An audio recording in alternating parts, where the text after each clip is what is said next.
Live from the Milky Way galaxy, the solar system, planet Earth, North America, the United States of America, Kentucky, and Tennessee, to be specific. My name is Brian Engelman. And I'm Blake Walley. And this is Thursday, September the 7th, 2023. And we're going to cover the news. We're going to unpack what the heck is going on. A lot of big stories. So we're going to ask if you agree or disagree with the following questions or questions, statements. Okay, so is it important that people know more about Obama's sexual lifestyle? Agree or disagree? That's important to know. Liberty Safe made the right decision to let... Oh, I didn't type that in right. Liberty Safe made the right decision to provide a secret backdoor access code to their safes. Agree or disagree with that decision? Sending busloads of immigrants, invaders, migrants, aliens to blue cities is disastrous for the Democrats. Agree or disagree? Speaking of, we should give these illegal aliens far more than just $2,200 per month. I mean, agree or disagree with that? Shouldn't it be much more that somebody takes from you to give to whoever at an unlimited number of guest invaders forever? Just leave the water running. Everybody come on in, flood the house. Anyway, agree or disagree with that? Enrique Tarrio from the Proud Boys, he should have cut a deal with the feds to lie about Trump. Agree or disagree with that? Owen Shroyer, that name is so interesting. Shroyer from InfoWars. He deserves more than 4 months of jail for his role in the protest on January the 6th. Agree or disagree with that? Does he deserve that? Does he deserve more than that? What else? Elon Musk. Elon Musk inciting violence. Is Elon Musk inciting violence against Jews for criticizing the ADL? Do you agree or disagree with such a statement? Oh, the ADL. Guess what the latest one is? I will tell you in a second, but mathematics is now racist too. So it's hilarious. Also, we should address global warming by chopping and burying trees. I couldn't come up with anything more ridiculous if I was trying to write for the Babylon Bee. And finally, agree or disagree that Russia needs to acknowledge their failure in the Ukraine invasion. So all these topics and more will be on today's show, the episode of the Agree to Disagree show, because the old American media has failed you. We are the new American media. Blake has all of his gonzo journalism and all of his archives at The Next Level News, and you can find him on Twitter, now known as X. That is at TV's Blake Walley, Walley. Yes. So, Blake, let's jump into the number one topic in today's show.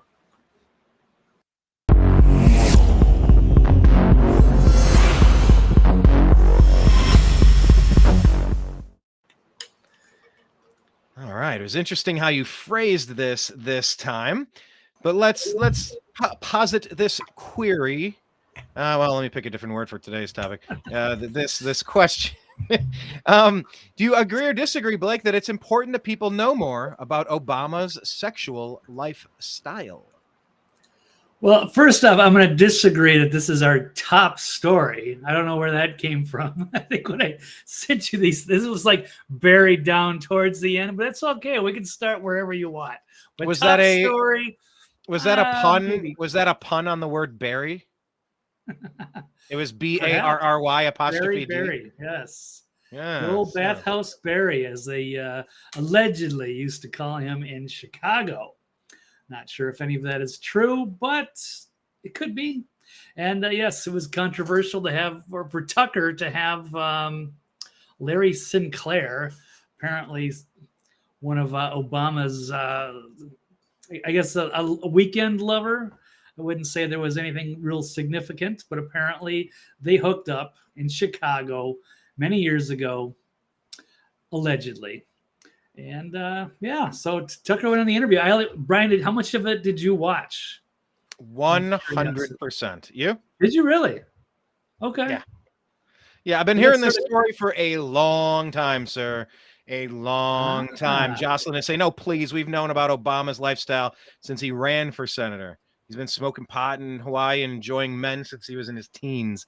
I have to guess it like a couple of your words there because it's cut off on the side. But no, I think this is the biggest story in the country because this is about our current president.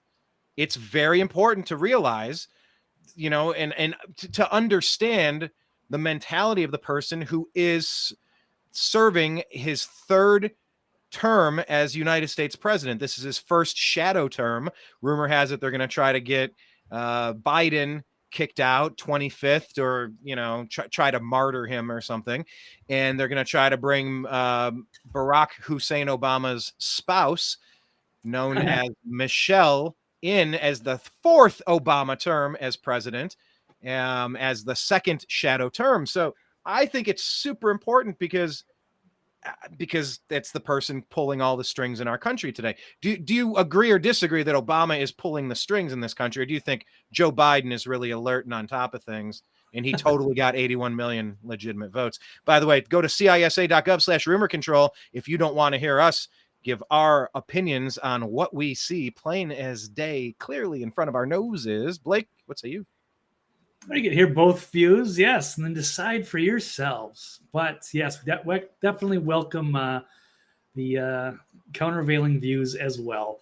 But well, Brian, I'm gonna disagree on this. Although I do believe Obama is involved. He is probably the shadow president. I would agree with you there. Okay. I think that's why they want to keep it with Biden or keep Michelle or somebody that's under the control of or the influence of Obama, whoever's in there. And I think that's maybe the one reason you're not seeing Gavin Newsom make a real big push is because he would be his own man and not taking orders from Obama.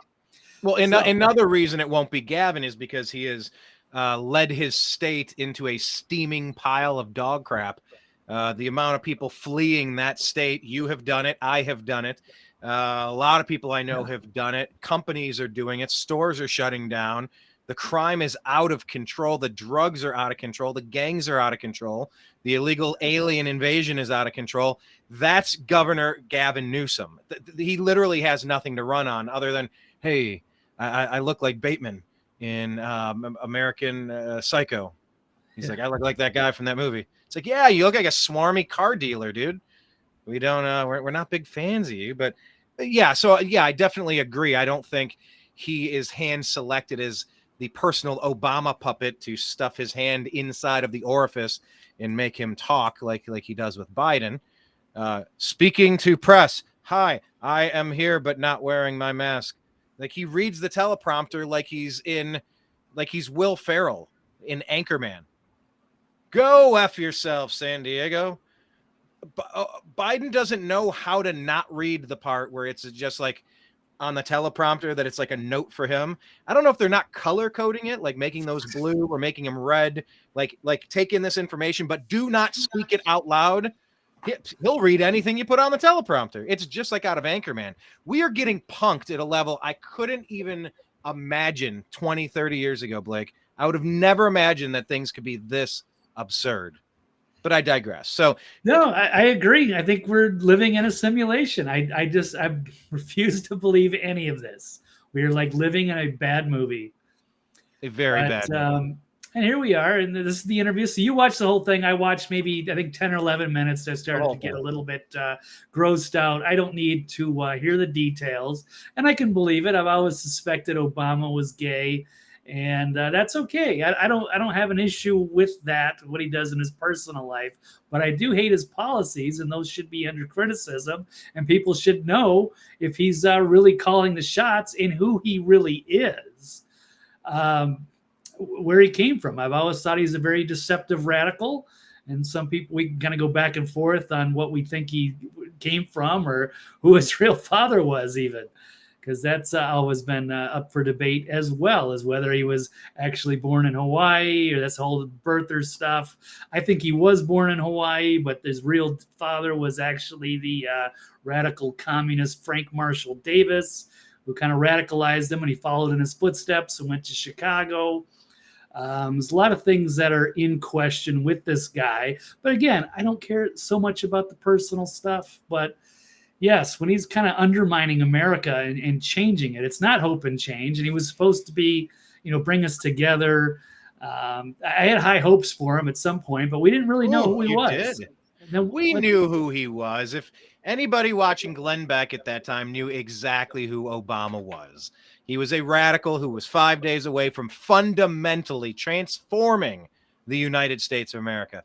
Over and over, they played the video clips. We all knew who Obama was. Now we didn't know what we know today about the letters he wrote to an ex-girlfriend about fantasizing, spending more time with men. And we didn't hear the Larry Sinclair story.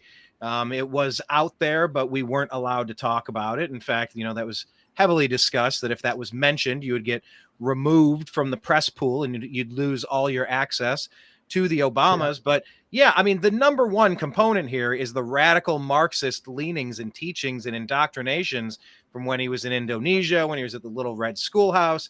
Everything about Obama is about radical Marxism to literally destroy the United States of America and fundamentally transforming it as we know.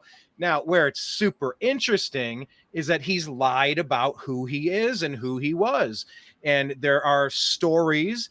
Joan Rivers famously was asked this when she was presiding over one of the first, in the first initial waves of gay marriages. I believe it was in New York. I could be wrong on the state, but she was asked point blank, hey, what do you think when do you think we'll have our nation's first gay president? And then she said, oh, please, we already know, we already do. Barack Obama, everybody knows Michelle is a tranny. And the guy's like, what? What? And so it's the obfuscation, the lies, he was Barry, then he was Barack. He's from Kenya. He's from Hawaii. He's straight. He's gay. Nothing about this guy is authentic. Nothing about this guy is legitimate. Nothing is trustworthy. Nothing is believable. Everything is just, that's what they said about Vivek Ramaswamy. He'll show up. He'll be young. He'll have a nice big smile, big toothy smile. He'll be a skinny guy with a weird last name, and he'll tell you everything you want to hear. Blink, ding, a little glint off of his teeth, just like Gavin Newsom. But at the end of the day, when someone tells you everything you want to hear, you know what? Maybe they are full of it, and they don't even know who they are themselves. So, I mean, if Barack Obama is who Larry Sinclair says he is and who these letters that allegedly were sent to his ex-girlfriend say he is, we don't know anything about this guy. We can't believe a single thing about him. He's been lying about all the key aspects of his life, his entire life, including all the radical Marxist stuff.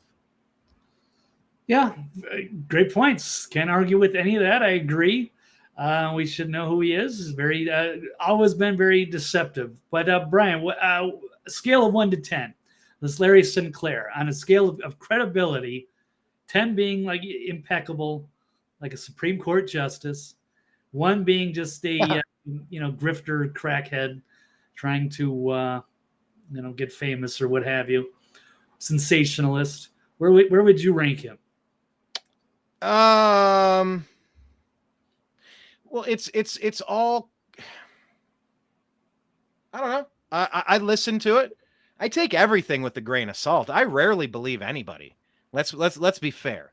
I rarely believe. All right, just ballpark. What do you think? 1 to 10.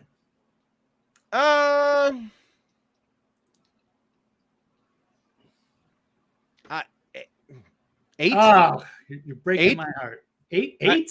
I'd give it an 8. Now, I don't know anything about what he was. Well, he's got like a criminal history, fraud. Like he's got some sketchy stuff. And that's what I'm saying. Like, let me qualify it.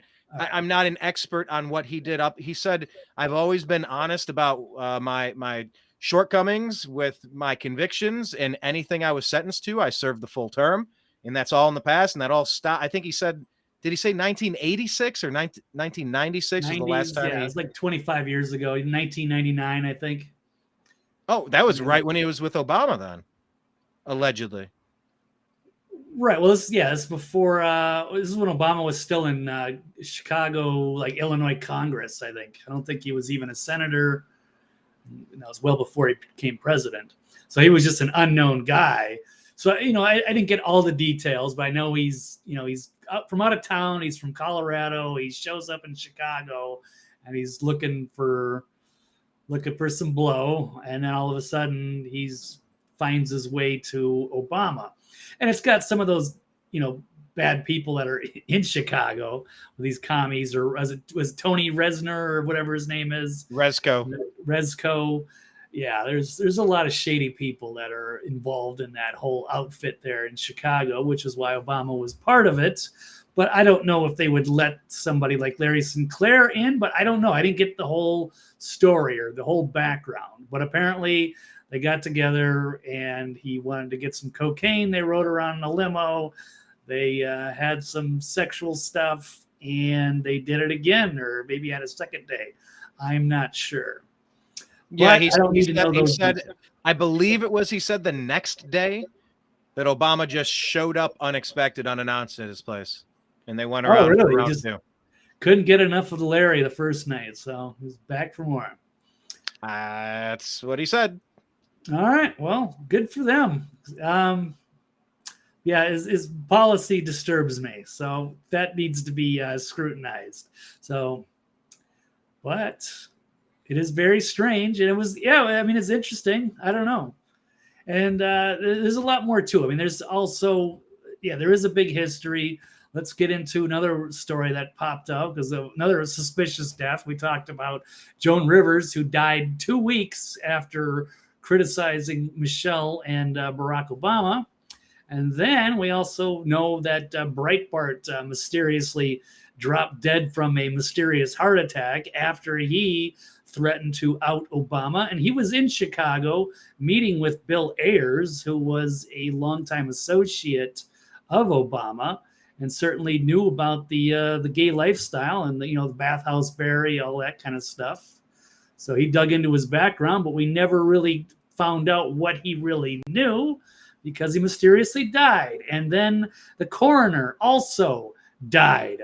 So it was crazy. That's one of the worst political assassination and cover-ups you could possibly script. Andrew Breitbart, as far as I am concerned. There's a lot of mysterious deaths during that time period. I don't know all of the names. Of course, we do know, Seth Rich, and there's a few more, but Michael Hastings. Michael Hastings, the guy that served the DNC going after Debbie Wasserman Schultz.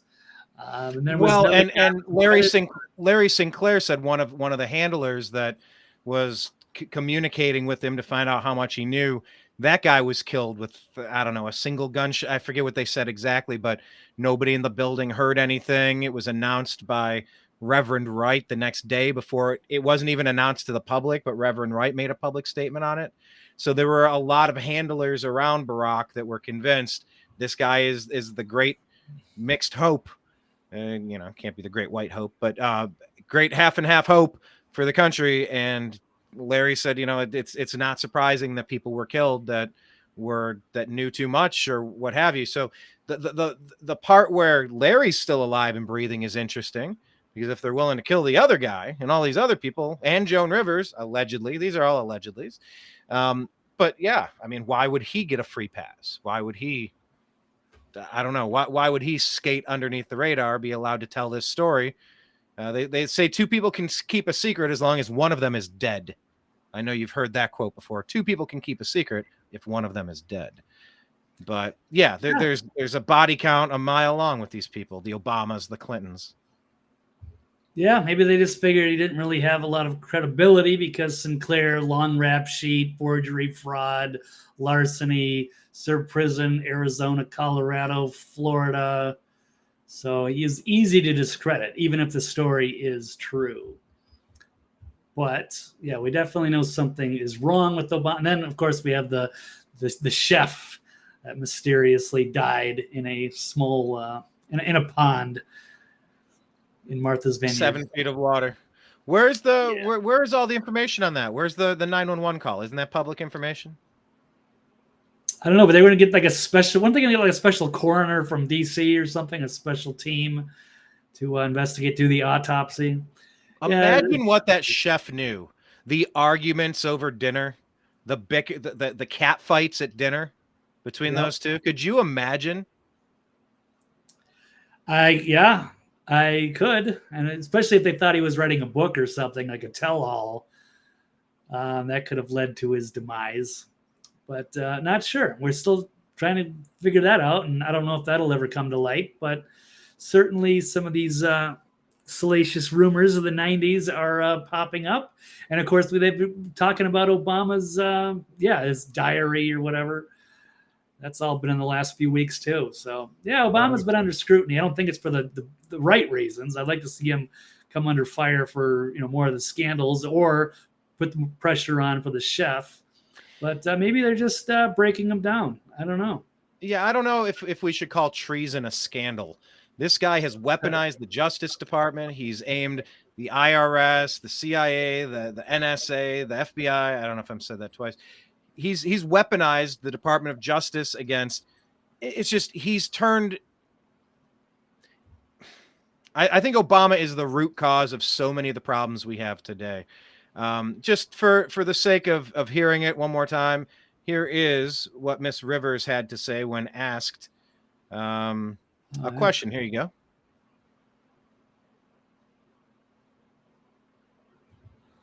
Oh, that's not it. Is this like a new cottage career move for you? I'm so excited. Okay. And I should do very well because I don't charge. And do you think that the country will see the United States will see the first gay president or the first woman we already president? have it with Obama, so let's just calm down. Got it. You know Michelle is a trans. I'm sorry, she's a what? A transgender. We all know. Oh my gosh. Oh gosh. It's okay. She does So there you have it. It's okay. No, she died of natural causes just 2 weeks after that on a routine little surgery. Was it 2 weeks? I was reading 5 months later. Right? Was it 2 weeks? That's what I just read. Now I'd have to go back and look, but I know it was sudden. It was right after. I remember we were covering this story a long time ago, and it wasn't like 5 months had gone. It was like, wow. Like we think that they murdered her because it was happened so suddenly after that. It wasn't like years. Sometimes the mob they'll wait a few years. They know they want to whack you, but they're gonna wait till people aren't looking, people have forgotten, and then all of a sudden, a couple years later, boom, they take you out, and then nobody would know. But for you mean like Prigozhin, who led that failed coup in Russia? And then he gets out, he's gone, and then boom, the plane explodes. Allegedly. And then he's on the manifest, allegedly. Well, yeah, I don't know what to make of that, but that could be an assassination too. I don't know. They have different rules, but I don't believe in all these coincidences. Sometimes they're a little too close, and it feels like they're sending a message, and they're trying to send us a warning. Well, the warning is here. The country is being destroyed and ripped apart by the seams. We've had our warning since 2009 in January. It's been obvious. Jocelyn says Obama's personal chef was writing a tell-all book when he was found dead with injuries to his head in less than 4 feet of water. The 911 call didn't go out until his body washed up on shore. Yeah, so just like Annabelle Betancourt, welcome. Thanks for watching us. Says, yeah, good question. Where was that emergency call? Perhaps the Obama chef turned down some advances and paid dearly for it. We need transparency. Yeah. Get into a threesome with the Obama family? Yeah. Oh, my God. Dude. Bathhouse Barry and Big Mike. Dude, I could handle listening to the Queen talking with Tucker yesterday. It was kind of like you said, you didn't need to hear it. It was grossing you out. It was like, okay, whatever. I don't know. He didn't come off as particularly salacious. It wasn't extensively graphic, but you just putting a threesome into my brain with that kayaker, like I just see him with that paddle board. I had a weird visual. I don't want to explain because it was. I'm just going to move on. The visual in detail, Brian. Let's hear it. Everybody deserves to know. Okay, let's so not, because Brian will go first. You have back here. All right, no, I'm not gonna. No, I'm good. I'll pass. Okay. But yeah, it's Game super night. interesting because if Barry, the guy changes his name all the time. Barry Soetoro, Barack Obama, Barack Hussein Obama. You know, that was after he went to Indonesia. His mom like tried to get involved with Lolo Soetoro. Yeah, and then they went over to Indonesia. Yeah. Somewhere yeah, he else. studied in Indonesia, right? He spent a couple of years in school there. Yeah. And what? His mom attended the Big Red Schoolhouse, that communist thing up in northern. Where was that? Was that northern? It was a weird issue if you really go back into the history and them in Hawaii, and with this 17-year-old mother getting pregnant. And just, I can only imagine. See, I think it's, without getting way into the weeds of some of the backstory and some of the conspiracy theories, but it's strange. But we all deserve to know the history and whether he's on our side or not. I don't care what he does in his bedroom. Anyway. Yeah, but I would love to see where this book was. If this guy didn't have it uploaded in triplicate and have it in, multiple agents' hand, like if he was working on it, this chef, I mean, that could be the key to everything. So, maybe there are some white hats, because we know that even things we type but never hit send on and then delete, that's all saved. It's all in a cache. Everything that's done is in a cache. I actually had a pretty interesting conversation with law enforcement agent last week, and he was explaining the cache. He's like, you want to make some cache? Come up with an app that'll clear your cache. Oh, the cops would hate that. Because that's what we use to bust everybody, huh? They did. They had that tornado cache with crypto, and they came out hard after that guy, and they destroyed Russ Ulbricht, the going on the dark web for Silk Road. So if you actually design something that's away from the government, they will crack down on you hard. So yeah, look up the founder of Tornado Cash. It's where you can just get crypto and throw it into a program, and then nobody can trace it. So, they don't like that. They want everything tracked. Yeah, they love. It's so interesting. They need to know everything, but when everybody, including Joan Rivers, knows everything about Obama and nobody discusses it just to get him, and it's so weird because the guy did you see the Elon Musk meme that he sent out earlier today? It was about toppling. It's that one where you send a domino. Oh, yeah, we should pull that one up. I know I have that somewhere. Yeah, it was on the New American Media. If you go to @American_media_.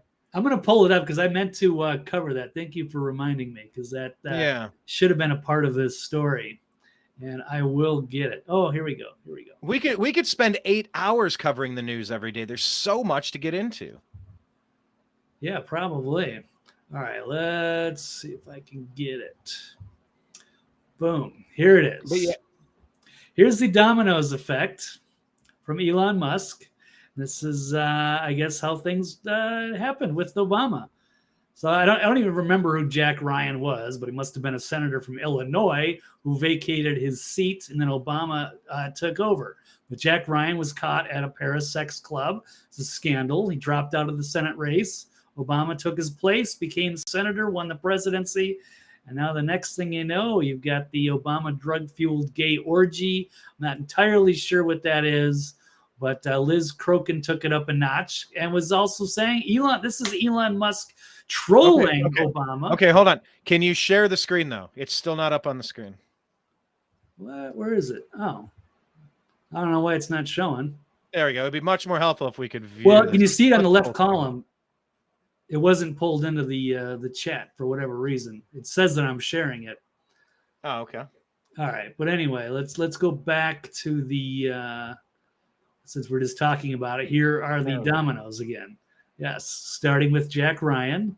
Ryan dropping out, Obama taking over, senator, presidency, and then who knows what he was doing, especially when they had the that crazy story that came out in 2016 about the $60,000 worth of hot dogs that he was getting from Chicago, the private God. party at the White House not too long ago. And Liz Crokin here is pointing out that Elon Musk is trolling Obama with pedo codes from the Podesta emails, going down the old rabbit hole of pizza, you know what. So, but there's some really sinister stuff going on behind the scenes. And perhaps Elon was trolling. Why else would he say that? Also with Domino's. That was also the Domino's effect is another code word. Domino's is supposed to be, if you believe in this sort of stuff, is a code word for sex act. And I'll leave you guys with the imagination on what pizza and hot dogs mean. But it's pretty sick stuff if there's some truth to it. And there may be truth to you can't normally ascend to a high position of power in government or in corporate finance, corporate, in the corporate CEO world, unless you agree to participate in certain acts so that you are forever going to be a part of the group that keeps their mouth shut, because you've all done it and you'll all be destroyed if you don't follow along when you're told from the top that you must do certain things or not do other things. Yeah. Yeah, you need to be blackmailed and compromised. Yep. Absolutely. Huma Abedin, Anthony Weiner, that laptop. You want to talk about being addicted to taking information you're not supposed to have on laptops? Look at Anthony Weiner. Look at Hunter Biden. I mean, it's obvious, folks. It's obvious. And Trump is not a part of their club. They hate him because he's not controllable. So he won't just go to war with random countries and send your neighbors and your nephew over to die for no reason so that the military industrial complex can get filthy friggin' rich. Something like that. Sounds about right. Yeah, that's the easiest way to control people. All right. So threaten to bring up the dirt on them. So okay. Anything more to add on this particular story, sir? Nah, I think we're good. That covers so much to unpack. So much to unpack. Always. All right. Next story.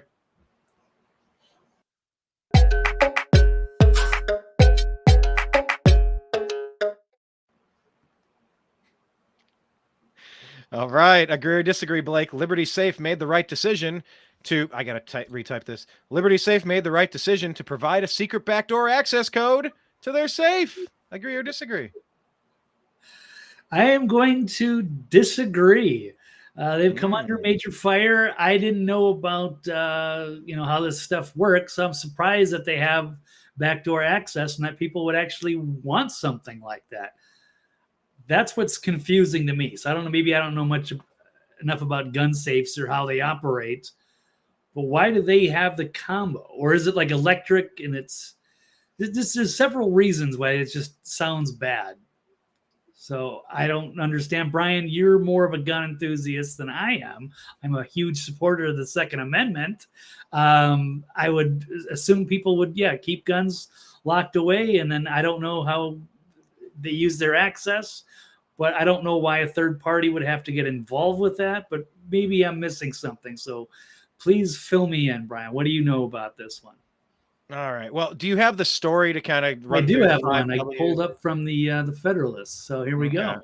One this of your favorite safe outlets. Letting FBI seize customers. Is this actually sharing now? See the column on the far left, Brian? Do you see this? Okay. I see it on the far left, but it's not. There we go. Yes, now it's up. All you got to do is click that radio button in case I go ranting and it's not up. Usually it goes automatically, but I don't know what's going on. But no worries. Well, I think, by the way, what's going on is Restream is severely glitchy because I would love to use this green screen, but I think it's a Restream problem that will not let me do it without drastically unsyncing my audio from the video by about let's 7 find seconds. out 100% if you are correct before we take things to StreamYard or Caster or one of the other alternatives. But I'm just adding it up because there's about 15 glitches that we regularly have with Right. I can't Since read the they've done. comments on the screen and whatnot. But it's Oh yeah, it's been weird. Yeah. it's been a little. It's more than wonky. Yeah. It's nice for what it is, but man, I'm ready to try something else. But anyway, it's up on the screen. I can see it here. All right, we're good now. All right, so Liberty Safe letting FBI seize customers' gun safe contents without a court order. Unreal. Yeah, so they granted the FBI backdoor access. I just don't understand how this happens. But anyway, it's one of the customers' gun safes because federal law enforcement agency demanded it. Feds called the manufacturer, got the passcode, all for because this guy protested at the Capitol 2.5 years ago. This was the latest guy, Nathan Hughes. I think wasn't he? He was in the hallway between the Capitol and the steps, and he was maybe pushing back towards the police. I'm not saying that he's perfectly innocent in this whole thing, but probably doesn't deserve to have an FBI raid. But they are trying to make examples of all of these people and go really heavy-handed against them. But it's a 34-year-old owner of this Liberty gun safe was arrested at gunpoint and charged with 1 felony, 3 misdemeanors. And during the raid on his home, the FBI ransacked his house and attempted to confiscate his firearms. So, I mean, if he was really that bad, wouldn't he have already gotten the firearms before the FBI or during the FBI raid? So they're going to go after it later. But it's crazy to me that the company itself would have access to the combination. So, but anyway, Liberty Safe was under fire. A lot of people are criticizing them or canceling their orders. They don't trust them. Yeah, weird. Imagine if the forefathers were, having gun safes, and then the Brits would just show up with a BS warrant. And then, we'll just confiscate everything. No, that's not how it's supposed to work. So they denied the Second Amendment rights. Yes, they had a warrant, but they did not have a court order. So why would they just roll over and comply? They said that they've stopped other attempts, but they did go along with this one. So some people are switching safe companies. But anyway, if Liberty has a double standard on safe security. The customer loses their keys or forgets the combination. They require a certified locksmith, but if the FBI wants to get into a customer safe, all they have to do is dial up the company and show them a warrant with the customer's name on it. So, very unusual. Yes, Liberty not so safe, as Ken is saying in the group. In the Instagram, so go to the New American Media Instagram, we put this one out here, said that American consumers are horrified to learn that Liberty Safe allegedly has a master code on their safes and that they even gave this secret backdoor code to law enforcement on a recent case. If a lock isn't a lock, it's just an overpriced paperweight. So definitely follow us on the New American Media on Instagram. There's your Liberty Safe out there at garbage day. It's really not worth anything at this point, if that's what you're walking around with. Also wanted to share this with you. There's a group on Facebook, goes by the name of TNAM, T-N-A-M humor. T-N-A-M space humor is how you put it out there. And we shared this today. Inside the Liberty Safe, of course, you got cases of Bud Light, because Liberty has gone the Bud Light route. They do not want their customers purchasing their products. So what do? I suppose you oblige. But yeah, for all of the great memes, go to TNAM Humor. It's a private group. We'll ask, where did you hear about us? And just say, tell them the Sandmen sent ya. Sorry, that's a Cleveland commercial from back in the day. Go ahead and say that Brian sent ya from the Agree to Disagree show, TNAM Humor. But yeah, that pretty much sums it up for me. If there's a back door, it's just a paperweight. That is insane. Right. That completely defeats the purpose. Remember when there was a San Bernardino shooting and the cops were trying to get access to those 2 terrorists' phones? And Apple allegedly has a backdoor code that can get into any single phone. And they just said, for privacy reasons, we will not share that. And they refused. Remember that story? Yeah. It was 10 years ago now, but I do remember where Apple, stood tall and said, no, you're not getting that. Liberty safe. Wow. That's like putting Patriot Act. That's like putting a nice word in the title of what you are, and then you're just going to be the exact opposite. There's nothing. You're not providing any liberty by giving away secret access hack codes without a warrant, especially without a warrant. I mean, it's not a court order, so court order. Yeah, but I mean, how legit is the warrant? It seems like they got to push something. I don't know. I mean, maybe in certain extreme cases, like if this dude was a criminal terrorist gun runner and all the guns were illegal and he was hiding them in a safe, and we actually could agree like this is a bad guy, a terrorist, and we need the feds to go in. Like when the feds were the good guys, I'd like to embrace that again. Oh, man. Like, hey, the feds are actually the good guys going after bad guys, but no. When was that? When was the last time we were confident in that? 15, 20 years ago, maybe even longer. Probably in the 20th century. All the time then. Yeah, it was great. It was like, kick ass. Go after the terrorists. Do something. But then, everything changed. Well, 9/11 and then Barack Hussein Obama.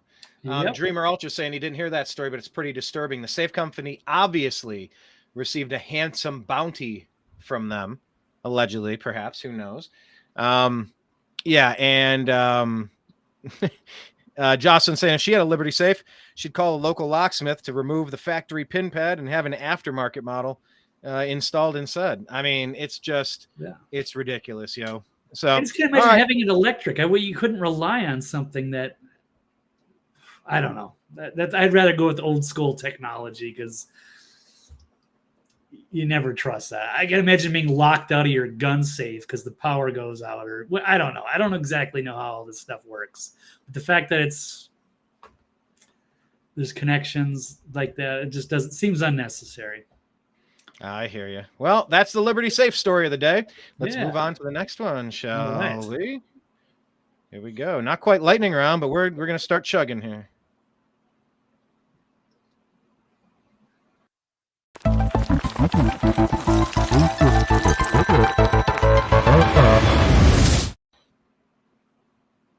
All right, Blake. Follow Blake on Twitter at TV's Blake Walley and at thenextlevelnews.com. So, Blake, agree or disagree that sending busloads of aliens to blue cities is disastrous for the Democrats? Agree or disagree that sending busloads of immigrants to blue cities is disastrous for Democrats? Well, I think, yes, I agree. And I think that finally things have hit a turning point last night with bombshell admission by Eric Adams, mayor of New York. How great was this? Yeah, there's a couple of stories here, but this is the first ones here out of the Gateway Pundit saying, sending busloads of illegal immigrants to blue cities has created a political disaster for Joe Biden. So when leaders in border communities began sending busloads to blue cities like New York and Chicago, Democrats and the media call it a stunt, but they're not saying that very much now. It turns out this was a pretty clever move, and no one in these Democrat strongholds is happy about how this is unfolded. Democrat governors and mayors are now dealing with many of the same problems as the political leaders at the border. But that was the whole point. They're getting absolutely overwhelmed. It's not their problem, not their policy. And it's from the feds in Washington. And they have fought back, these governors like Greg Abbott. And they started shipping them as a great publicity stunt. But yes, now they're overwhelming these other cities, including a massive city like New York, who's finally, they don't know what to do. They're being overrun. But there's a lot of tension. There's a migrant crisis. It's sparking a political disaster. And tensions between the Biden administration and local Democrats are coming to a head as shelters around the country are overflowing and thousands of immigrants keep arriving. So here we go. And simply put, Biden has painted himself into a corner now because he can't admit there's a problem since the ridiculous press secretary keeps insisting the border is secure. Can I just jump in right there? Absolutely. So I'm in a sports group as well. I run the Unhappy Hour Sports Show, a support group. And I hope later today, maybe at 5:30, I'm going to go on and do a special Cleveland Browns season preview show with Zach Barris, if all goes well. But we're in this group, and we have a few feds. We have a couple of people that we think are just handlers, people that are just assigned to us. They scroll through and they drop their trash. They keep tabs on things. They try to rile people up. And this one guy, Gary, we were having this back and forth about the illegal alien invasion today. And it's insane. It's insane. It's like he's trying to say the same type of stuff that Karine Jean-Pierre keeps saying. Right. And he's like, oh, well, border apprehensions are up. We're at an all-time low in border crossings. I'm like, at some point this month, I just started saying, bless you. May you be blessed. That's what you say to someone that's a little mentally, they have challenges. You say, oh, bless your heart, because he's such a lunatic fringe purveyor. And so this other guy's like, you ever notice that sometimes you're in conversation with people that just don't really bring anything to the table? I'm like, yeah, this guy's one of our handlers who checks in with us regular. But yeah, he was putting out the same lies, whereas Jocelyn, she's saying that the true count of illegal alien invasion, since Biden has overthrown the duly elected president, Donald Trump, at 7.5 million people flooding into the country. They said 4 million. I think they said 4 million was more people than 28 of our 50 states. You want to talk about trying to overrun, and guess what they're going to be pushing for? Oh, we don't need signature verification. Well, no, just everybody should get a vote, especially all these potential creeps we just flooded across the border to vote Democrat for life. No, we're just going to mail these out to every apartment complex, even the ones that don't exist. How about no? You know what? It's just too complicated to count votes. It's going to take a few weeks or a few months or something. How about no? How about do it the same day with paper ballots and signature verification in the super rare occasion that you're incapacitated and you provide identification? Okay, fine in those limited cases. But yeah, paper ballots, same day. Let's get rid of the computers, and you don't mail these things out. No drop boxes, none of these late night dumps. Wouldn't it be great to have an actual election that anybody could trust? How about we design it so that it can be audited? Hey, wouldn't that be great? So you could actually know what you're doing and it's transparent and you can see it. No, we're just going to trust an algorithm told me it was accurate. Well, screw your algorithm. I don't need to be particularly aiming at any of these companies in particular. I don't trust any of that.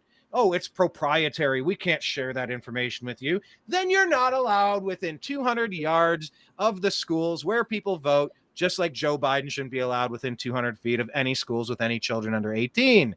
So no to all of that stuff, Blake. 7.5 million they're projecting, according to Jocelyn. Holy crap. Oh, don't worry, though. Q has a plan. They're going to round them all up. Don't think they're not being tracked. Oh, I can't stand that shit either. Don't get me started on that nonsense. Oh, no. We're going to totally round up 7 million people. Sure as shit you are. Oh, give me a damn break with that crap. Oh, trust me, it's a plan. Oh, the plan is to just totally sink the ship. Then we'll deal with it later. God, I can't. Sorry, Blake, go ahead. No, we're living in a simulation, Brian. It's just testing us. This isn't real. Okay. I hope it's not real, but it is real. I don't get it. I don't know what other people think. I don't understand it anymore. It's just a what does Martin Lawrence say country in of that movie, NPCs. in Bad Boys? In Bad Boys, where he rubs it, woo-ha? Does he say woo-ha? And he's got to rub his earlobe to kind of calm back down so he doesn't have an aneurysm or a heart attack. That's a reference that escapes me. I don't know if I even saw that in its entirety, but I'll take your word for it. Excellent. No, I don't remember. It's been a while. But there's certainly a serious issue, but this looks like it might be finally backfiring on the Democrats, and perhaps this will wake them up now. And even Eric Adams is coming out. Woosa. Sorry. He rubs his ears and he woosa. And it's something to like center him and ground him and get him to calm down. So I'm sorry, I'll be calm. Please continue. Obscure movie references. All right, good stuff. Bad Boys and Bad Boys 2. They're great movies. Yeah, but that was like 20 years ago, wasn't it? Like 10, 15? So was Obama's alleged romp with Larry Sinclair. Right, but that was just freshly in still the there? news. Well, yeah, I hear you. I All am the news. I will put Bad Boys back in the news, and it will be Will Smith's triumphant return, and he will not slap the crap out of his co-star. Anyway, go ahead. We'll see. All righty. But we do have Democrat leaders. They're complaining they can't call out Biden for his border policy because they would admit that he's a total failure on this issue. But they can't keep saying that the border is secure either. So now the bottom line is that the voters in these blue community are angry and they know who is to blame. So let's see. And things finally spilled over. Let's pull up with Mayor Eck. Even this was a very shocking story here. Let's get this up here. I'm loving it. Mayor Eric loving Adams having a meltdown over Biden's migrant crisis, saying this issue will destroy New York City. So he had a meltdown on the Upper West Side town hall meeting over Joe Biden's open border migrant crisis, saying, let me tell you something, New Yorkers, never in my life have I had a problem that I did not see an ending to, but I don't see an ending to this. This issue will destroy New York City. Destroy New York City. So let's New York City. Yeah. Mayor Adams more passionate than we've seen about the asylum seeker crisis. As more buses arrived at Port Illegal Authority aliens. today, the mayor says the city is severely impacted by the influx pause of it? I'm sorry. migrants. Just Speaking one at asylum seekers. Bullshit. There's ports of entry where you want to do that. These are military-aged men getting ready to potentially overthrow this country when the power goes out, when there's a Carrington event, where there's an EMP. There's a cyber attack. Guess who's going to do the cyber attack, Blake? By the way, when this pops up in the news, guess who's going to be behind the cyber attack? If you're guessing. Liberty's safe, and nobody will be able to get their guns. They'll be locked up. It'd be Larry Sinclair. No. Yes. No. Guess who's going to be? Guess Sinclair who's and gonna Liberty be? safe. Oh, my God. All right. No, it'll be Russia, because it'll be Russia. Of course it will be. Of course it'll be And Russia. then we'll have to go to war. Damn it. P-tapes, Russian collusion, Russian this, Russian that, Russian puppet, Putin puppet. They've been trying to pin the tail on Putin and pin the tail on Russia and get us into a nuclear World War III with them for 20-something years, especially for the past 7 with Trump being involved. When the power goes out, what do you think these millions of military-aged men are going to do? People that showed up unaccompanied. So you got children who are here, no business walking across a desolate, barren landscape full of turmoil and trouble to be trafficked. No. These are the military-aged men that show up without their women, without their children. What the hell are they here for? Well, here's your Obama army. So if you wonder why the Larry Sinclair story, it is important. It's important for a million reasons, because nothing about what you thought Obama was is accurate, unless you've been onto his Marxist strategy to fundamentally transform the United States of America. It's like Jocelyn is saying here, it's not only blue cities, but also Tennessee, Massachusetts, Indiana, Michigan. Sorry, that's state up north. I'm an Ohio State Buckeye fan. I'm not supposed to say that name. North Carolina, Georgia, Kentucky, and the large cities in Texas, such as Dallas and Houston. This is everywhere. But anyway, as this lady is saying, what did she how did she phrase it? Can you rewind it? She said asylum seekers. Yeah. I'm just saying bullshit. We have got to be honest with the words we're speaking. These are military. Well, that's how they get in. Cutting across our Right. border. That's how they get in, because they say, oh, I'm just getting asylum from wherever I'm from. And I don't blame them, but they can't keep they're letting this happen. They know they're not looking for asylum. They know they're not escaping something. They're not refugees, but they're just letting them file it anyway. And they're bringing them in. They have plans, whether it's replacement theory or to getting them to vote or what have you, or Cloward and Piven or however. Mm-hmm. But now it's finally, Democrats are starting to go, okay, this is starting to become a serious problem for us. Cloward It's and finally Piven. hit that point. The strategies that taught Barack Hussein Obama how to destroy America. Cloward and Piven, yes. Yeah, And I guess overwhelm Blake, our welfare system, which is happening, and we'll get to that story coming up here too. Okay, so just rewind the first 10 seconds because Dreamer's asking, why is this reporter talking like a baby for this story too? Everything about all this. These media reporters talk like this. Yeah, it's local news reporters. Here we go. New York 11 City. now. Mayor Adams more passionate than we've seen about the asylum seeker crisis. As more buses arrived at Port Authority today, the mayor says the city is severely impacted by the influx of migrants. Speaking at a town hall meeting tonight on the Upper West Side, the mayor said that he doesn't see an end to this problem as the city is not getting enough support from the federal government. This issue will destroy New York City. Destroy New York City. Good. We're getting destroying America. 10,000 migrants a month. Now we're getting people from all over the globe have made their minds up that they're going to come through the southern part of the border and come into New York City. The mayor says the city currently supporting 110,000 asylum seekers that have arrived in the 5 boroughs since April of 2022. Yeah. So Jocelyn is asking here, how can illegal immigrants, just call them illegal aliens, how can these illegal aliens on those buses afford to live in these high-cost cities of New York and D.C.? Do they know what they're getting into? Yeah, well, the plan is to dump them into the red states. If you look at the map of the voting map of the United States of America, there's like 20 shithole cities that constantly are either completely compromised and they've rigged the system so much they only vote Democrat. We're talking 60 years of watching their formerly great cities crumble into trash. They always vote Democrat. Cleveland, Detroit, Los Angeles, go through. The entire map is red. It's Republican. It's normal, except for 25 goofy shithole cities that constantly vote blue. They aren't trying to dump them into DC and New York. They want them going to all the red places to turn those blue, turn those purple, turn them blue. They want Texas blue. They want Arizona blue. They want this country in a perpetual welfare state. They want to collapse it. America's had it too good for too long, and racism and bigotry or misogyny or transphobia or whatever, they'll use any slur to make people feel bad, to make it seem like America shouldn't have a chance to succeed and shine and thrive in the landscape. They think America needs to be brought down a few pegs. America's become a little too uppity. That's the mentality of these Barack Hussein Obama globalists. They don't want them flooding DC. They don't want them in New York. They want those 110,000 turning Buffalo blue or Buffalo, I don't know, pick your cities that aren't quite blue yet.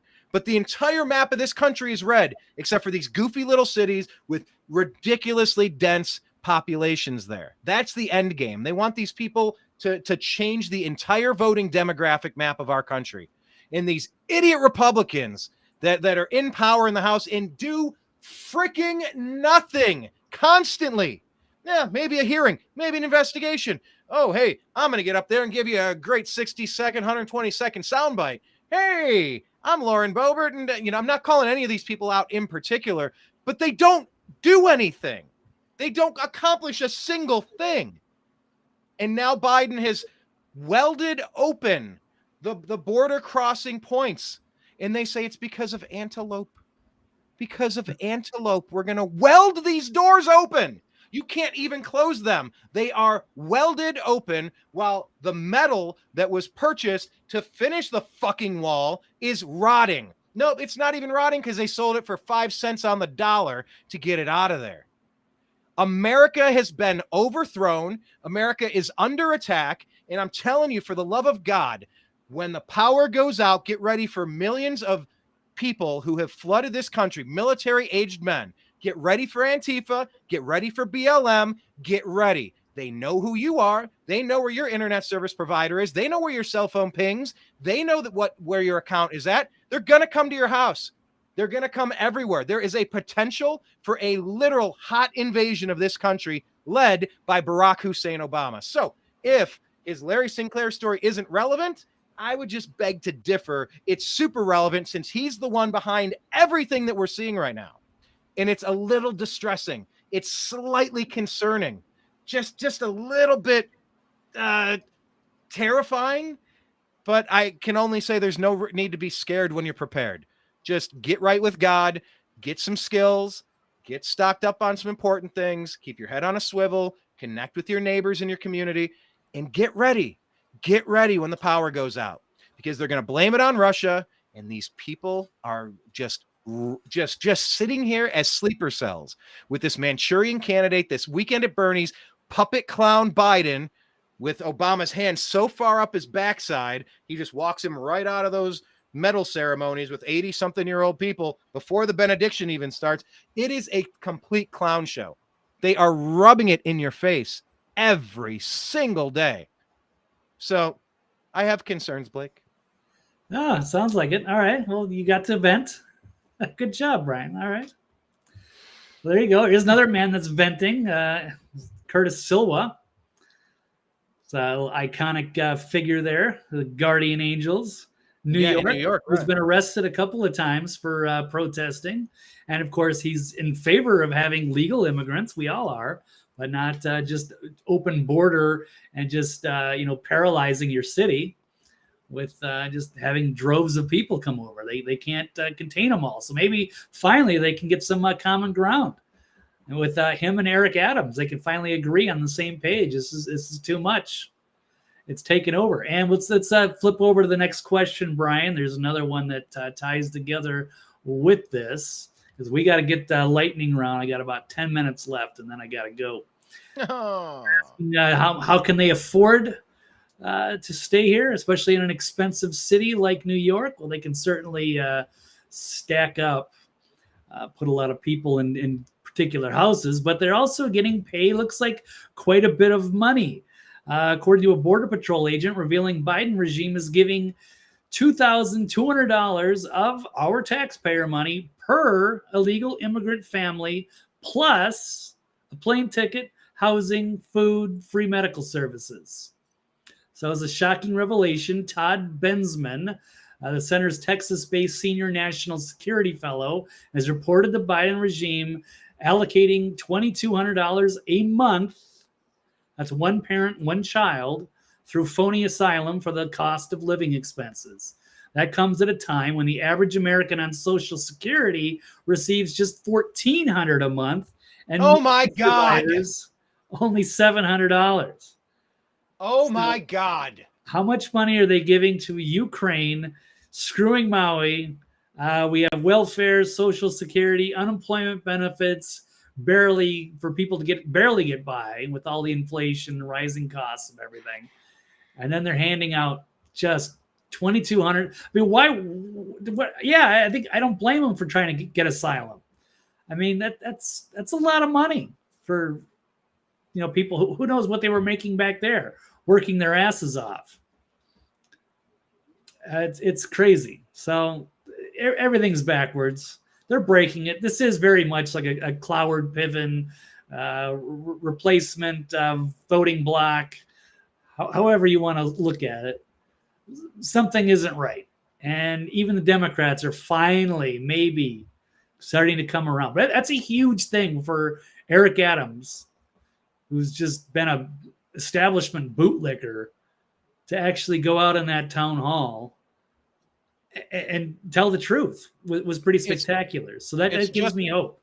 It's just a reminder that sometimes the way to expose these people is to embrace their strategies and go 100% all aboard, to let it collapse spectacularly in front of you so that you can see it all. If you're resisting it and they don't ever get their way, no, here's your way. Get all of it.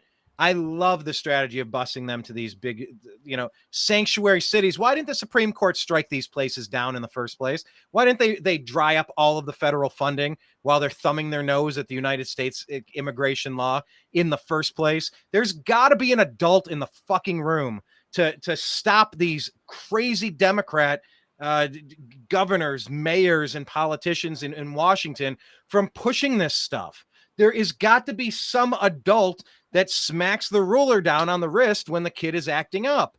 and this hasn't happened. And this is what we get for not addressing it earlier. Something has got to give. So anyway, speaking of something got to give, we're just about out of time, and there's a million stories to get to. So let's just lightning round it as quick as we can. We got some new stingers too. We haven't even hit them. We have new. Let's go to the new stingers then.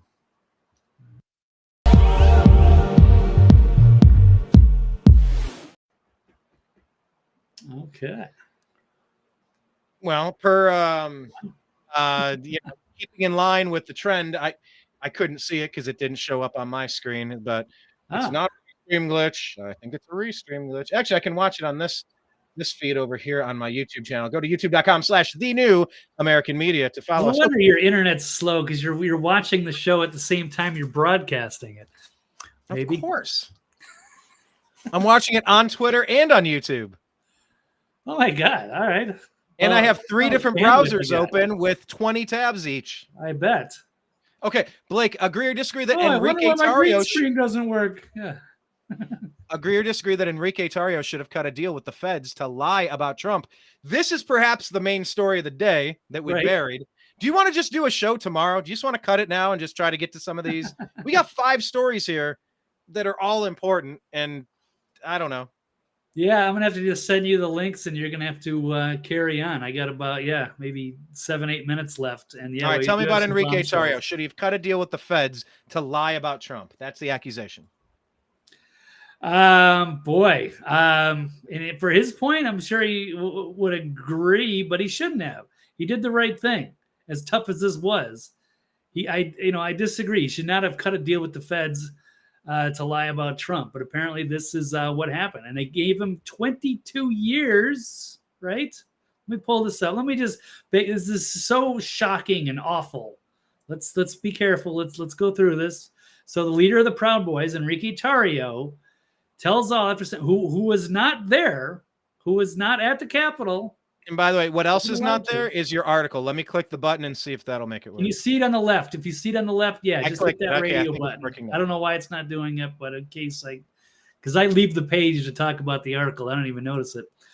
But anyway, apparently the feds were trying to make a deal. They wanted to, of course, they want to go after their guy Trump, and if they could get Enrique to turn on him, that would be a huge deal. They probably would have, cut him a huge, deal to maybe a few months served or something. But he told him to pound sand because he refused to lie about President Trump, and it cost him 22 years of his life. So I don't know how old he is, maybe 35, something like that. Does he deserve 22 years in a federal penitentiary, not even being there on January 6th, not involved with violence or any of that stuff?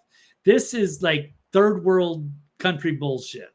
This is just insane that the feds, our feds in America, are trying to make him do a deal.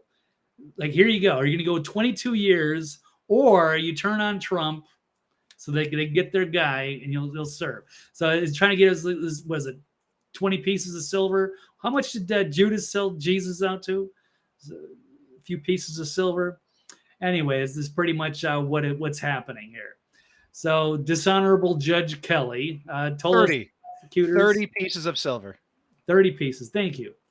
Told us the prosecutors in the Department of Justice attempted to coerce him into signing a false statement that would implicate Trump by swearing that through several degrees of separation and connections, Tarrio had communicated with Trump regarding plans for January 6th.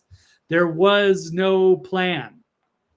So people were just, hoping, Pence would do something or take an alternate set of electors and that there would be a party. And that's about it. Everything else was all just a big shit show. And it was fog of war. It was insane. But nobody knew what was going on. But January 6th on Select Committee, Biden regime, Department of Injustice, been salivating since day one to find a way to connect Trump to the Proud Boys. Even after their alleged illegal tactics, they failed to make a connection because it does not exist. So they're trying to, it's a fishing expedition. And then you got to find a bunch of people that do not want to go to jail or willing to make deals to try to avoid jail time. and they are heavy-handed, dropping some severe sentences for supposed seditious conspiracy. Meanwhile, they're hiding all of the evidence that they're not releasing from January. And how many felonies were dropped on BLM and Antifa? How many felonies were dropped on BLM and Antifa? Where there were a lot of killings throughout 2020 when Kamala Harris was raising money for the defense funds. Killing. Nobody was killed.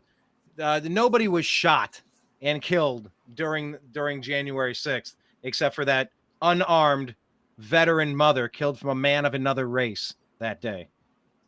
I mean, it's just that there is no logical comparison between the punishments doled out and all the charges that were dropped.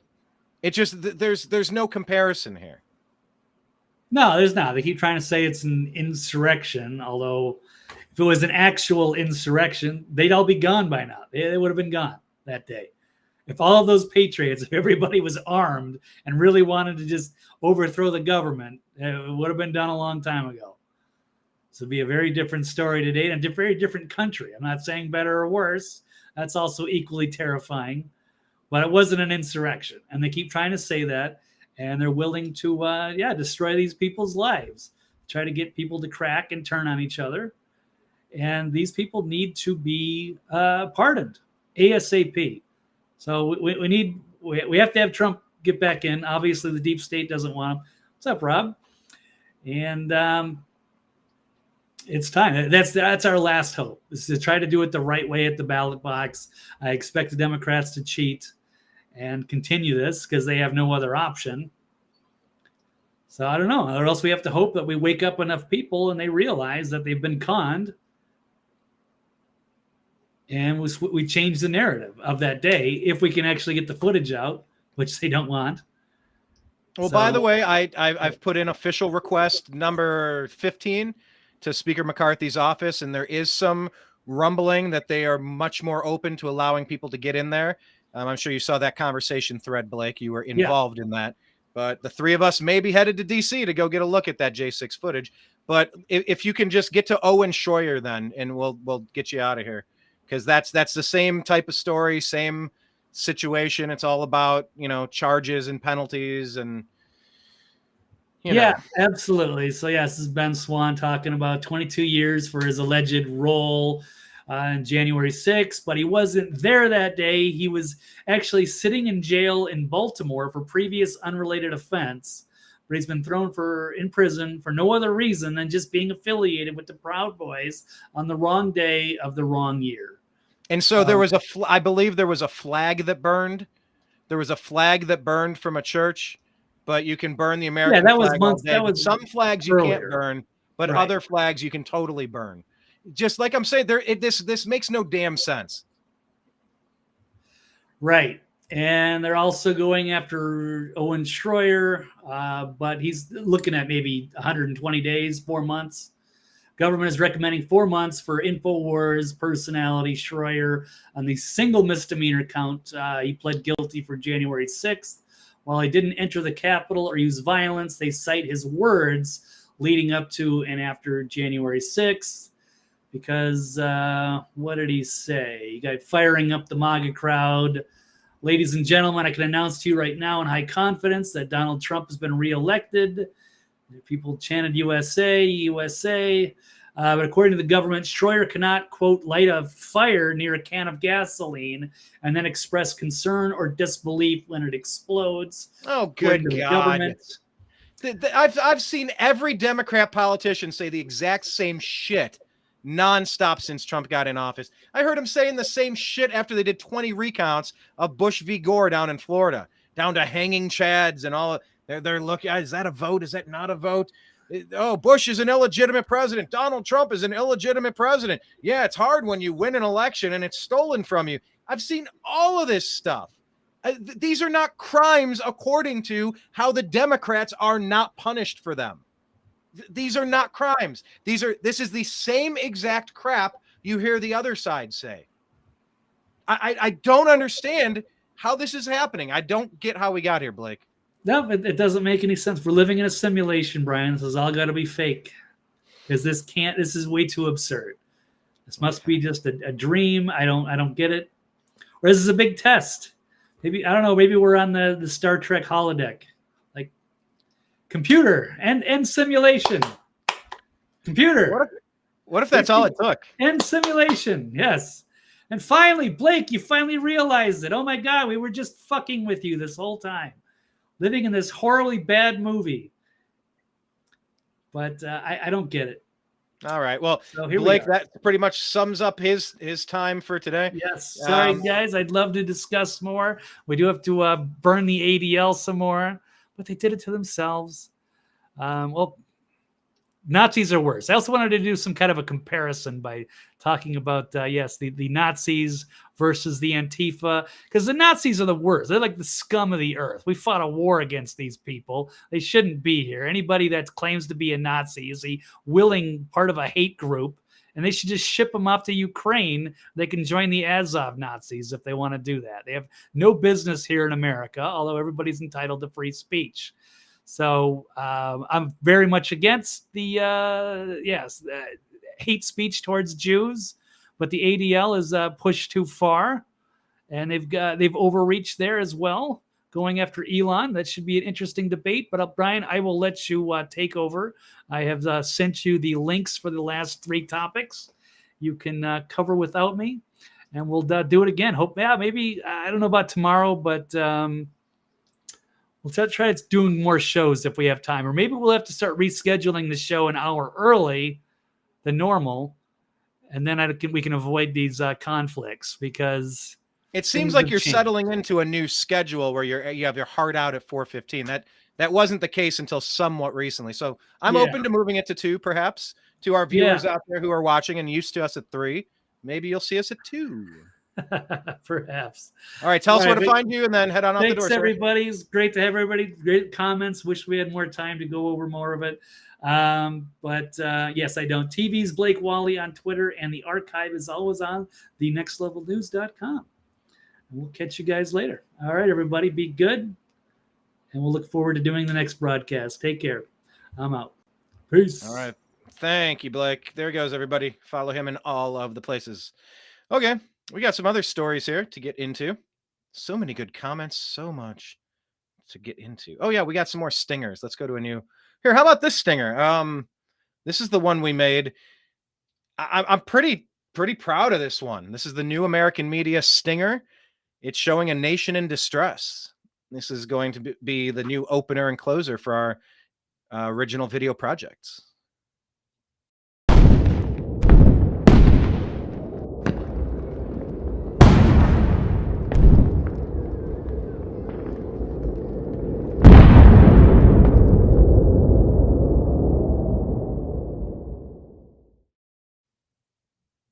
I love the upside down flag, because that's what you do when you are in distress. We are a nation in distress, clearly a nation in distress.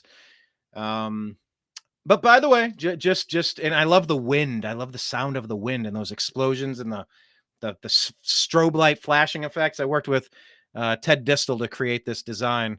Really happy with it. If you're looking to make any logos or designs, send me a message. I'll connect you with Ted. He's independent creator who does incredible work. But do not be alarmed. I've also made one where the flag is being raised right side up and there's cheering in the background. So I think we are admitting at this point that we are an overthrown nation. We're a nation in distress, and envisioning better days ahead when we can restore some semblance of sanity. That's a tough phrase. Some semblance of sanity. Kind of reminds me of that song "Frayed Ends of Sanity" by Metallica. All right, so let's get to these other stories here and then pull them up on the screen. So this one, Elon Musk, they are going after him. They hate people like Trump and Musk who do not drink their Kool-Aid. By the way, check this out. I have a Ricola with me. It's about this time in my show where I realized that my throat is becoming just a bit scratchy. Honey. Ricola. I should do an advertisement for those guys. Well, they got to pay me first. I don't care. Okay. ADL CEO Jonathan Greenblatt. Elon Musk is inciting violence against Jewish people by criticizing us. Okay. I don't even have to read the article. That's a terrible. That is wow. So if someone criticizes, then they're inciting violence. I don't buy that theory at all. You can criticize all day long. It just, without even getting into the meat and bones of this story, because I have not, that's smarmy. Am I saying that right? Smarmy. That's a terrible argument for somebody to attempt to make. But let's get into the story here. Anti-Defamation League CEO Jonathan Greenblatt on Tuesday responded to Twitter X owner Elon Musk's criticism of their aggressive pro-censorship ad boycott campaigns by accusing him of engaging with a highly toxic anti-Semitic campaign which will incite violence against Jewish people. You know, if you're going after him to destroy his ad revenue, that seems highly toxic, right? Why couldn't it be said that this pro-censorship ad boycott campaign is inciting violence against Twitter X? Let's turn the tables. I always, how the tables turn. Or no, how the turntables. I said it right. I tried to say it wrong. Anti-Defamation League CEO Jonathan Greenblatt on Tuesday issued his first public comments after an anti-Semitic social media campaign spearheaded. What? So this is from Harrods. I don't know what this is. ADL CEO issues first public comments after an anti-Semitic social media campaign spearheaded by ex-chairman Elon Musk targeted his organization. Where are they getting that from? Calling out the ADL for trying to ruin his company? That doesn't equate to anti-Semitism.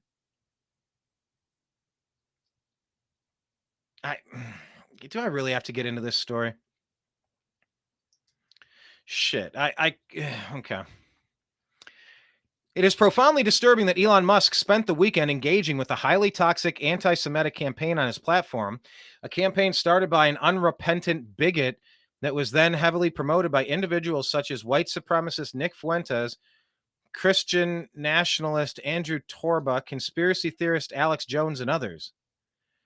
I don't know who Andrew Torba is. What's wrong with being Christian? I don't know what Christian nationalist is. Nick Fuentes. Okay, he's a shit stirrer. So what? You don't like him? Don't like him. I barely know who that guy is. I don't particularly care for him either. Conspiracy theorist Alex Jones.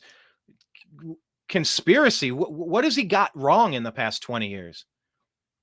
You didn't like his take on Sandy Hook? Okay. You want to talk about all the things he did get right? Or no. Just paint with a broad brush. Who the hell wrote this thing that I'm reading? Harrods. What is Harrods? Haaretz. I don't know what the hell it is.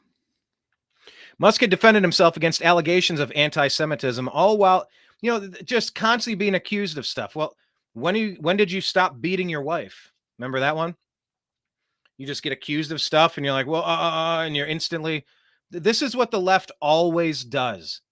They accuse Republicans of this or that, and Republicans spend half their time backpedaling, putting their hands up and trying to apologize their way out of an undeserved slur, while the other side laughs and advances on them, pushes the ball downfield while the other team's on their heels. Musk defended himself against allegations of anti-Semitism, all while he and several of his prominent far right. Okay, anybody that writes far right, I'm done with far right. If I can change it in real time, be his prominent anti-left-wing supporters. Far right. What is far right? Anyone who's not a rhino? Because rhinos aren't right. Rhinos are Democrats. They're deep state Democrats in Republican clothing. All while he and several of his prominent anti-left supporters accused the ADL of fomenting anti-Semitism in an act of explicit victim. What is this that I'm reading? I can't do this anymore. Musk further threatened to take legal action against the Jewish anti-discrimination organization, accusing it of being behind the company's $22 billion drop in value after advertisers fled en masse over the proliferation of hate speech on their platform following his takeover. What? You know what you have on Twitter since he took it over? You have freedom of speech again. Don't label freedom of speech anti-something. It's pro-speech. You don't like it? Block that user. Move along. Greenblatt noted that the campaign manifested in the real world when masked men. Oh my God, they're quoting this. By the way, these masked men who he's saying marched in Florida on Saturday, brazenly waving flags adorned with swastikas and chanting, "Ban the ADL." They were interviewed and they said that they like Biden because he's sending money to Ukraine. And they said, "Hail Azov." The Democrats are the Nazis. How they're trying to compare this to Elon Musk is insane. This seems like a complete frame job. This seems like the same exact type of framing situation that. Wait, did my article not pop up? I'm looking at the article. I thought it was up on the screen. I'm having the same issue. Oh, doggone it. I'm telling you, this I already did this. Sorry, folks. We're having a little bit of technical difficulty. Okay. There we go. Maybe I'll be on. Oh, no. It just doesn't want to show the article. This is so weird. These are brand new technical issues. But they say there are certain groups you cannot speak of. And then weird things start happening to your feed. Anyway. So this is the Greenblatt is trying to pin the tail on the Nazi, but these are Democrat Nazis. They love Biden. They love Ukraine. Republicans want that money spent to seal our border, clean up our streets, arrest the bad people, help the people in Maui, take care of America first. America. You want to make fun of the flyover states? Have at it. But this article, whatever this is, continues. But to be clear, the real issue is neither ADL nor the threat of a frivolous lawsuit. No. You're trying to wreck his company. He's got every right to go back after you. This urgent matter is the safety of the Jewish. Okay. Where is there increasing, intensifying anti-Semitism?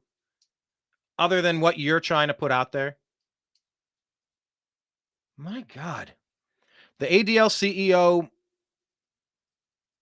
That seemed weird. I was going to say AFL-CIO.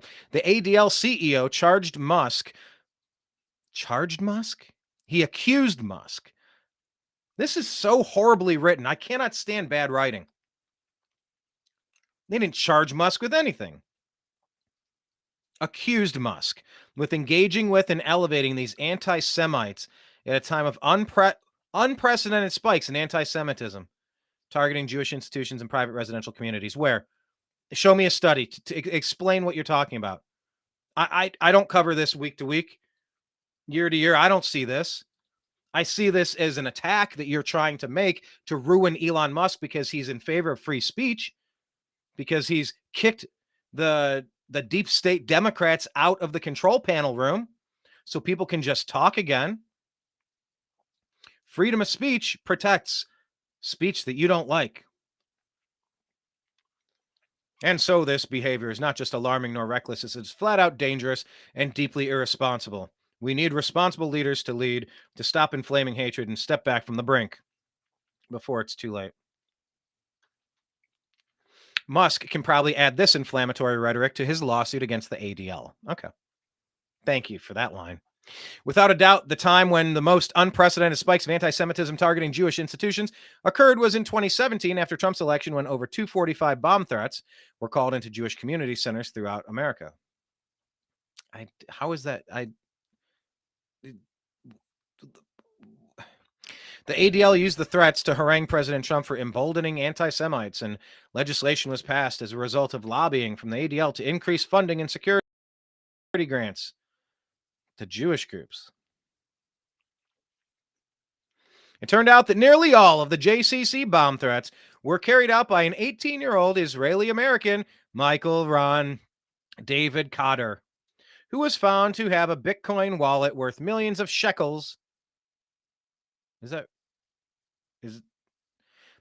And a few copycat threats were called in by African-American Juan Thompson. Kadar was found guilty in Israel in June 2018 for the bomb threats and sentenced to 10 years in prison. In 2019, evidence was dug up by geneticist Franklin Stahl, PhD, a member of the National Academy of Science, suggesting that Kadar's Israeli mother, Dr. Tamar Kadar, oh boy, who is a chemical weapons researcher named Tamar Kadar. Just that name, it's so sing-songy. Researcher at the Mossad-operated Israeli Institute for Biological Research may have been the real culprit behind the calls. Wow. Stahl reported that Kadar, who evidence indicates was actually 27 years old and not 18 years old at the time of his arrest. God, everything about this story is friggin' weird. That he was nothing more than a fall guy. Additionally, Kadar appears to have been freed from prison by Israel and allowed to travel back to America, only to be arrested and jailed on a weapons charge in Illinois. Kadar's story completely fell off the map shortly after it was uncritically reported in 2017, and the ADL refused to remove his hoax calls from their list of anti-Semitic incidents for 2017. Well, that seems relevant. Okay. Once again, Blake handed me this story and ran out the room, so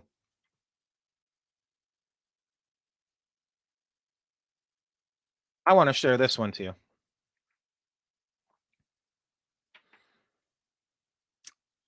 Oh my God, I did the search and oh God, I'm in Google. That's why. Google is the worst. All right. I tweeted this out. Let me pull it up on Twitter.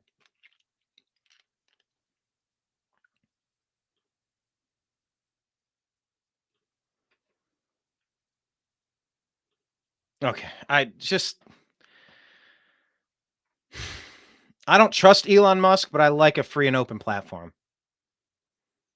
I'm not going to become an Elon Musk sycophant, but I appreciate what was done to allow at least one place online where we can be honest again, where we can speak.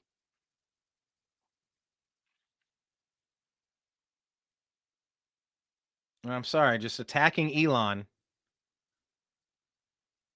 Is this it? Tell me this is it. Here we go, from Kenneco the Great. All right, let me pull this one up. Sorry, I'm putting this one together here. Thank you for all of you being here and allowing me the chance to share these stories with you. This is the one that crossed my desk earlier today. Dreamer Ultra, by the way, saying victim mentality is an effective cover when you get caught doing something like the ADL. Yeah, that's a good way to say it. Valiant Thor comments, we need to focus on lifting the United States citizens first. Close to 1700 years ago, what is this? I can't read. Goths had invaded Roman territory looking for food, shelter, and a better life. It's a story shockingly similar to what's happening in the U.S. right now, and it should serve as a cautionary tale. It's happening all over the place. It's a cautionary tale. It's very important that we know what's going on. Okay, here is the tweet that, where'd it go?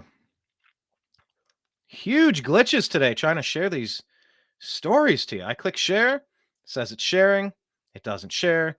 I click back, oh my God. There it is. It's hidden again. Then you got to click share again. So here, let me full screen this. Try to full screen it. How do I drop out?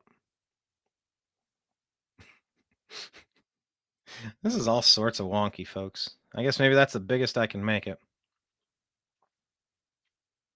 Okay, so this is from Kenneco the Great. You should follow Kenneco the Great. Follow them on Twitter. Very good account.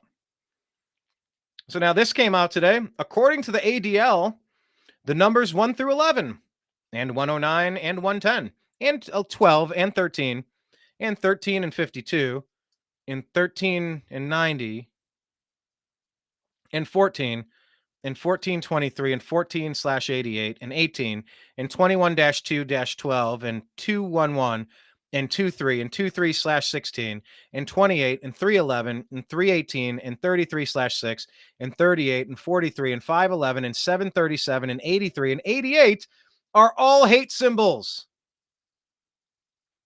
You know what? Numbers are not hate symbols. You goofballs. So what's going to happen to everybody in the NFL or the NBA or Major League Baseball whose numbers 1 through 11? They can't be numbers 1 through 11 anymore because somebody somewhere linked something to something. I love this. Remember, kids, why was 6 afraid of 7? Because 7, 8, 9, and the ADL said it was a hate crime. Clown world. So these are the people that are trying to pin the tail on Musk. Not going to indulge in this. Numbers are not racist. That's ridiculous. Hate symbols. No, how about they're just numbers? By the way, make sure you're following us on Twitter. We did tweet this out. If you were following us today, it would have been on your feed. We are at American_media_. So there we go. There's that one. Let's see the next story that Blake had pulled up. I just go after Elon when it makes sense. Don't go after him for nonsense. And then don't try to tell me numbers are hate crimes. Numbers are numbers.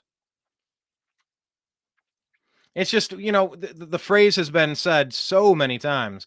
When everything is racist, nothing is racist. So, I get that there's a grift. I get that there's money to be made with accusations. I get that it's a political tool of hammering your political opponents, but we don't have to participate. It's that Simpsons line from the Treehouse of Horror episodes when all the neon signs in Las Vegas came to life and started jumping off of their off of the billboards. Paul Anka wrote that song. Just don't look. Just don't look. Just don't look. So just don't look. If you just don't pay attention to these, if you don't share these stories that are trying to get BLM riled up again to burn down America, everything being hate and everything being, just don't look. Don't participate. So anyway, this is from Natural News. This is the Great Green Con. Oh, I did have a caption for this. Okay, so I guess we'll go past this Elon Musk one. And then we'll go to this one here. Agree or disagree that we should address global warming by chopping and burying trees? Punch yourself in the face to stop violence. Okay, so from Natural News, the Great Green Con. Bill Gates wants to address global warming by chopping down and burying trees. Yeah, this is, I've tried to remain neutral on this Bill Gates feller for a long time, but I don't think it makes sense to stay neutral on this anymore. Something is really off with this guy who's been down to Epstein Island innumerable times, allegedly. Business magnate Bill Gates wants to tackle what climate alarmists have been cautioning people about: global warming, by cutting trees down and burying them. These, according to him, will reduce carbon emissions and cool down the planet. In a recent episode of Epic TV's Crossroads, the award-winning investigative reporter Joshua Phillip discussed how Gates is carrying out another globalist push to depopulate, only from an entirely different angle, taking down the forest, tucking the trees 6 feet under, and regulating the free oxygen that people breathe. I'm sorry, what? Gates and other investors are betting Kodama Systems, which describes itself as an innovator in forest restoration, can reduce carbon dioxide in the air by chopping down trees and burying them. Okay, I haven't even been able to get any further here. But trees take carbon dioxide that we emit and turn it into oxygen. We are all aware that trees are oxygen machines and carbon dioxide removers. I'm not a scientist like that other guy who's not a scientist named Bill Gates, but what do I know?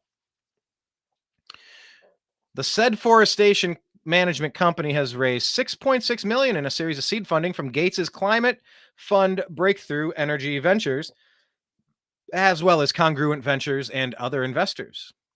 The scientists added that burying trees can save the environment. Oh, as it can reduce global warming and wildfires. Right, right. Now, we all know that the temperatures are different in shaded areas, and shaded areas are underneath trees. So shade keeps the climate cooler. Green leaves. It's called photosynthesis, folks. They take carbon dioxide. Ooh, that evil carbon dioxide that humans spew, and they convert it to oxygen. Yeah, but go ahead and bury it because of a fire hazard. Okay. They believe the forests and trees are a fire hazard. Wow. I don't know where they're finding these scientists, by the way, the podcast host stated.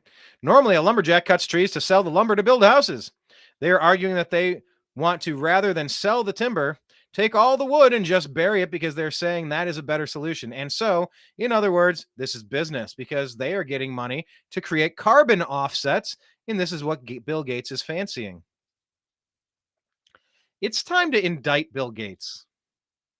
I said it. He also added that the U.S. Forest Services aim to thin out 70 million acres of western forest, mostly in California, in the next decade, extracting more than 1 billion tons of bone-dry biomass.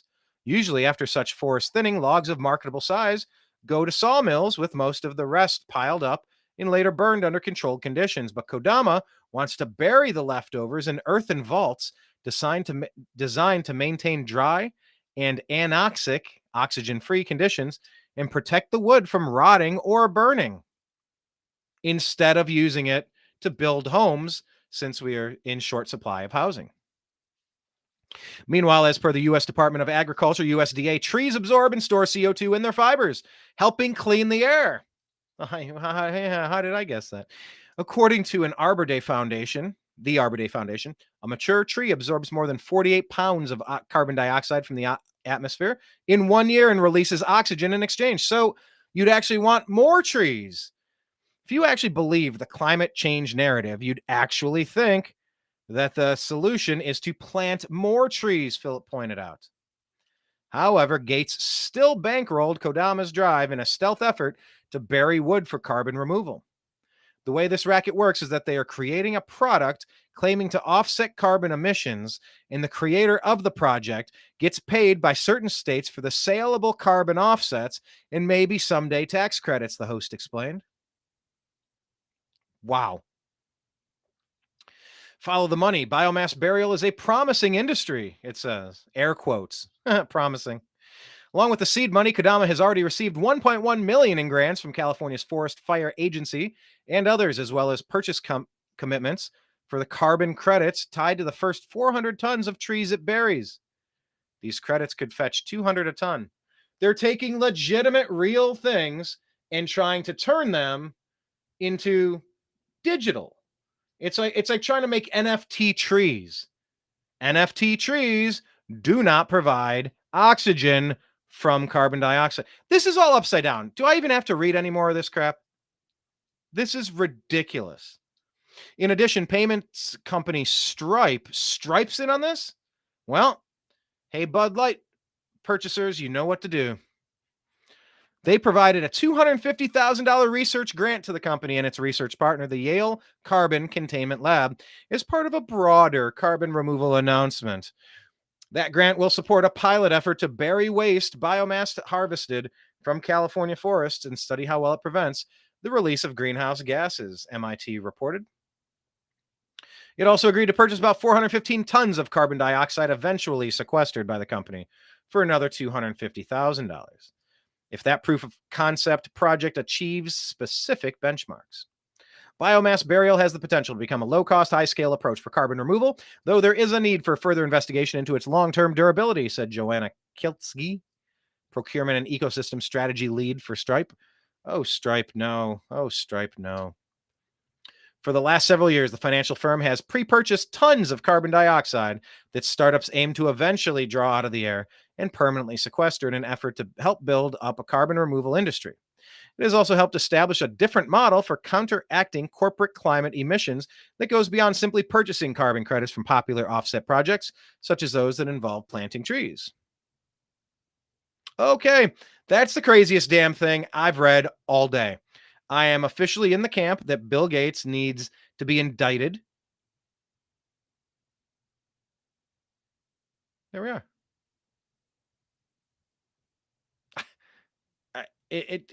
Everything about that is upside down. Literally everything about that is upside down. What's Jocelyn saying here?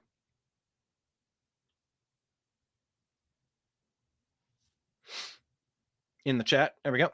Does anyone care that trees use carbon dioxide as food and produce oxygen as a byproduct? I remember learning that in elementary school. Education other than indoctrination.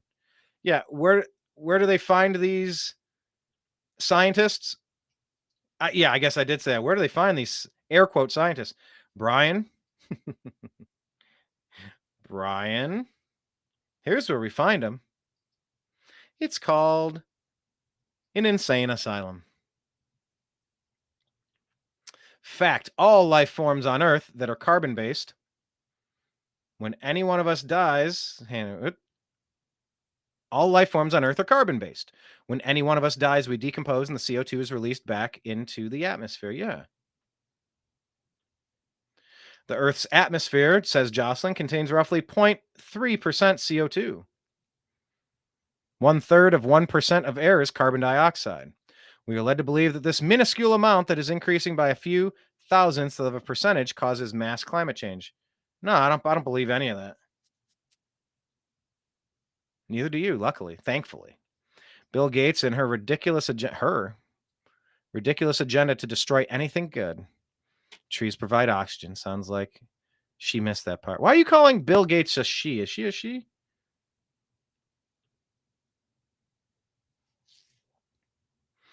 Yes, Timothy is saying that the demonic system is being revealed. Yes. Hi, Timothy. Luckily, thankfully. We do not have a climate crisis. We have a truth and freedom crisis. By the way, go to who.int or cdc.gov or cisa.gov/rumor control to get countervailing views on all the things. All right, final story. Allegedly, if I can click it and tick it, where's it at? There we go. Oh, Blinken. Oh, Blinken. Oh, I'm thinking it's all over when I go out drinking. Oh, making my mind slow. Okay, it tells me that I'm sharing it, but I'm not sharing it. I'll click this, and maybe it'll show. Oh, that didn't work. Looking at the article. Add to the stream. I've done this 3 times. Oh, third time is the charm, they say.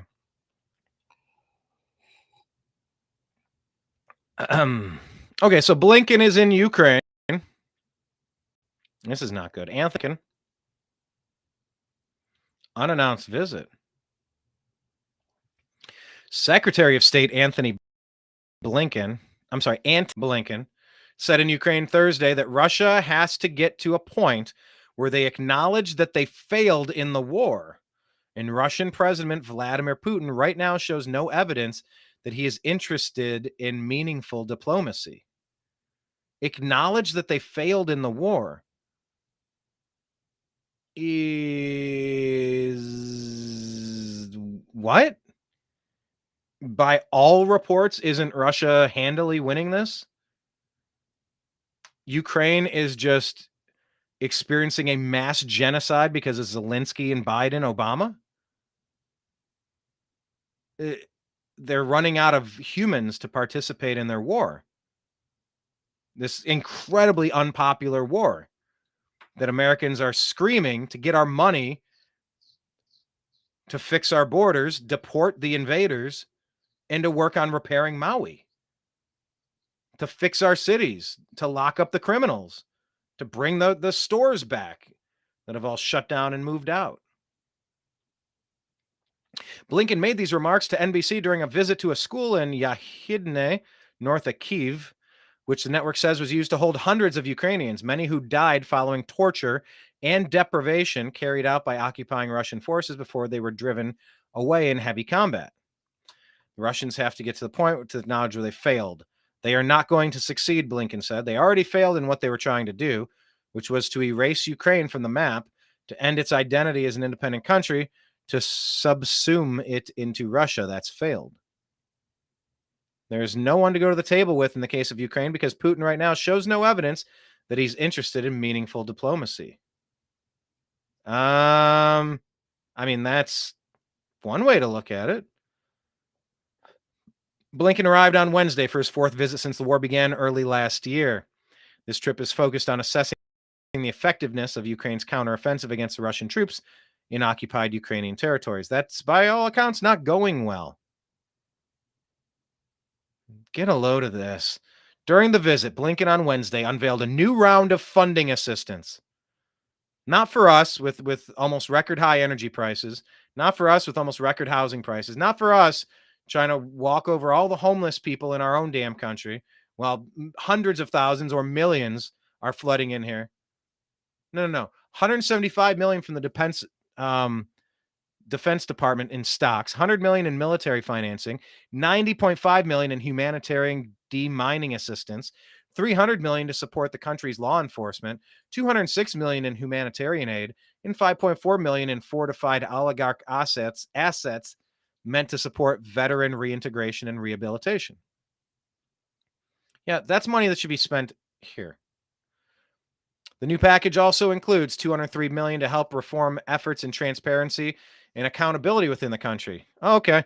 So they can't be trusted because money's disappearing. So they're going to give $203 million to get more transparency. Is that the gist of it? With a State Department press release saying that the package will help with anti-corruption, rule of law, and the justice sector. Well, Biden is corrupt. It's money laundering through Ukraine. And we've had enough. Oh, and to build a capacity to investigate and prosecute war crimes committed by Russia. Yeah, war is a crime, which is why you shouldn't go to war, which is why you should negotiate peaceful settlements. God. We're engaged in assisting the government of Ukraine on anti-corruption efforts and on efforts to ensure accountability and full transparency of all the assistance we're providing, as well as the security of U.S.-provided defense articles and technologies. President Zelensky and I discussed these issues today and the importance to Ukraine's democratic future of continued reforms and the fight against corruption. By the way, I'm hearing rumors that Zelensky is going to be replaced. He's not long for the position that he currently holds. We will see how that plays itself out. I'm not entirely certain. Annabelle Betancourt saying they deliberately misuse language. Oh, I think going back to the ADL story, they deliberately misuse language in order to seem more relative. And I can't see on it. And those that aren't informed will get the impression that the said acronym holds water.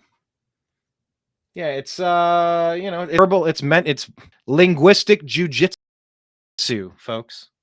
If I may be so bold as to suggest such a linguistic jiu-jitsu. So yeah, I mean, I'm very concerned with what's happening in Maui. Are you? I am.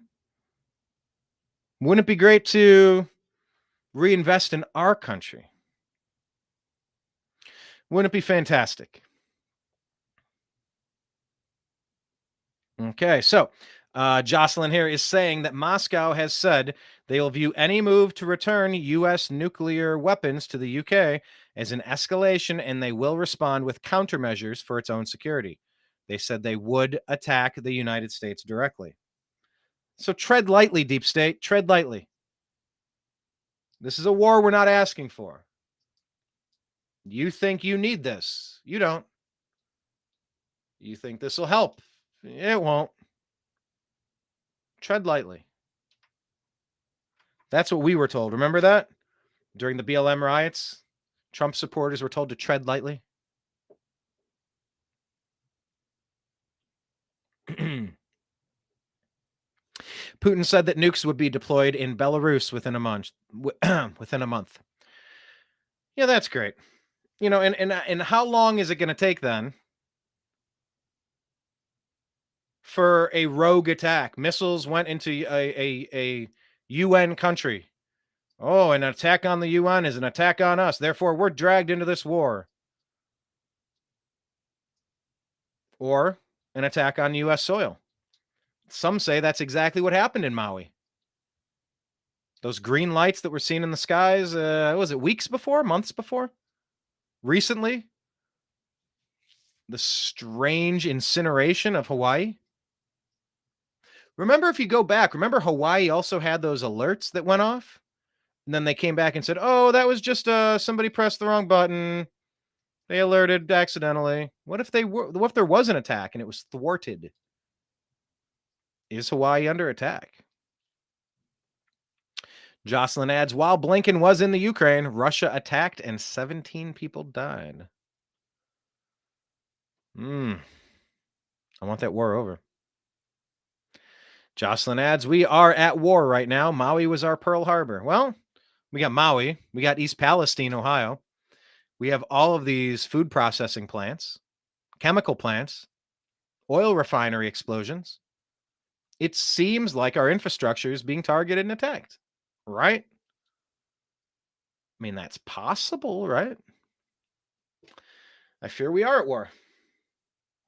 It's all deliberate, and they're addicted to it. I don't get it. I don't want it. I think we deserve to have a better life here. And I think we just have to keep speaking truth to temporary power. And as Jack Nicholson said, as the Joker in the original Batman movie from, what was that, 1989? Ooh, can I get the phrase right? This town needs an enema. Well, this country needs an enema. This earth needs an enema. I know Tool wrote that song, Anima, Aenima. The anima and the enema. About flushing it all down, suck it down, flush it down. I don't know what it looks like, but man, these people that are hell-bent, these Blinkens and Victoria Nulands and Obamas and Bidens, Clintons and Kerrys, these people need to retire. They need to be retired. The regimes need to be overthrown. The war should stop. Putin stop. Zelensky stop. Hard stop. Just stop. I think we could figure it out if we just stopped. But it seems like all this administration seems to want to do is escalate, escalate, escalate. I had an encounter with a Los Angeles cop at a friend's house. Had some people over, and maybe it was maybe had some noise complaints, and one of these cops, people were leaving and walking down the stairs, and people were saying stuff to the cops as they were leaving, and the cops were yelling stuff back. And I took issue with this. I'm like, that's not how you de-escalate. This is not de-escalation. You're trying to escalate this situation. Stop. I got this little dude in my face. I could feel him breathing on me. This little guy with Napoleon syndrome. Some sort of Asian descent. I can still see this guy. I can hear him. I can feel his breath on me. You're just like, are you in public? Are you on a public space? Are you on a public sidewalk? Have you been drinking tonight? Are you drunk in public? Like this guy was like he was one of these guys that woke up, took his creatine, went and worked out, took a steroid shot, and he just wanted to get into a physical altercation that day. Luckily I had a friend walk by and go, hey man, we're going, let's go. And I kind of got wrapped up with that group and just removed from the situation. This other female cop came over and goes, I said, am I free to go? And the other lady cop, she goes, it'd be a good idea to go. None of that was necessary. So the people that choose to constantly escalate unnecessarily, I don't have time for these people. Jocelyn posits the question, what if those DEW weapons, directed energy weapons, were attacking an underground base? The dews melt the rebar and the cement tunnels cave in. Were these the underground booms the people heard? Huh. I'd love to get to the bottom of it. I'd love to get to the bottom of it. From Obama's alleged birth certificate. And my understanding is there is a difference between a certificate of live birth and a birth certificate. A certificate of live birth announces that there is a human that is alive on that date at that time. It doesn't say that that human was birthed in that spot at that date at that time. Also, I'm sure you've seen all the Photoshop layers and levels. You've seen that post out there.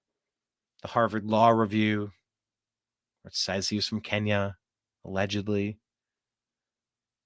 Yeah, so much weirdness with Hawaii. Hawaii, Kenya, Hawaii. Underground booms in Hawaii.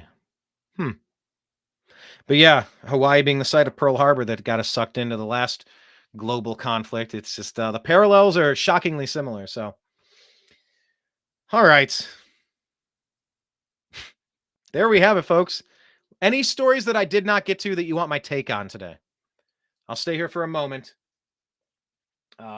Special thanks to everybody who jumped in and left comments. Valiant Thor, Dreamer Ultra, Jocelyn, Kenneth.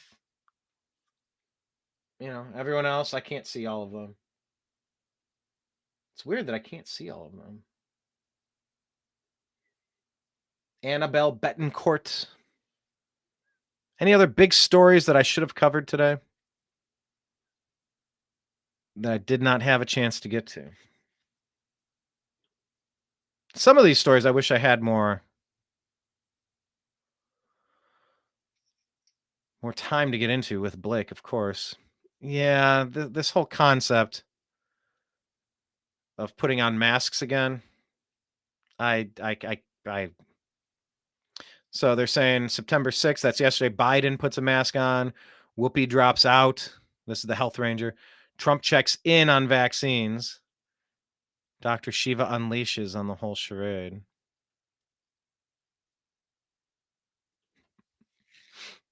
Oh, there's a bunch of weird stories here. Delta flight covered in a biohazard passenger diarrhea. Woo. Okay. Canada Air makes passengers sit in vomit residue on seats. Oh. If you don't sit in vomit, you'll be added to a no-fly list. What? Treasury Direct goes offline due to a login glitch. Yeah, be careful of those CBDCs, folks. I'm going to go ahead and not buy in with any of that crap. United Airlines grounds all flights nationwide due to information technology problem. Okay. The Ukraine war is costing $100 million per day. Pirates are now attacking small boats along the California coast.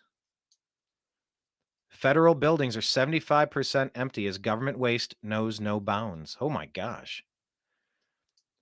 People are now fleeing Illinois more than any other state. Well, look what you did to Chicago. People want to escape. 20% of electric vehicle owners switch back to gas-powered cars. That's interesting. CDC tells vaccine-damaged people to take more of the jabs. Yeah, Joe Biden's masking up again at the White House for some total theater. Quadruple vaxxed Whoopi Goldberg missing from The View, the low IQ TV show. Wow, okay, that's a lot of stuff right there. But yeah, follow us in all the places, the New American Media, please. On Twitter, we're at American_media_. On Truth Social, we are The New American Media. On Rumble, we are The New American Media. On Spotify, we are The Agree to Disagree Show.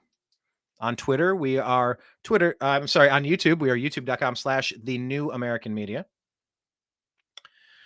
Instagram.com/The New American Media. Facebook, yeah. Go to quotation marks, capital TNAM, apostrophe S, space, The Agree to Disagree Show. First letter of each of those words are capitalized. Quotation marks. If you search that, you can find our private Facebook group. Cover the news every day, every hour, breaking news. It's a private group. Click to join. It'll ask how you found us. Say that you watched the show and Brian invited me. We will let you in. Also, Odyssey, ODYSEE. Give us a search, subscribe, and all that jazz over there because we are mirroring our YouTube channel so that our content will stay online in case, reasons.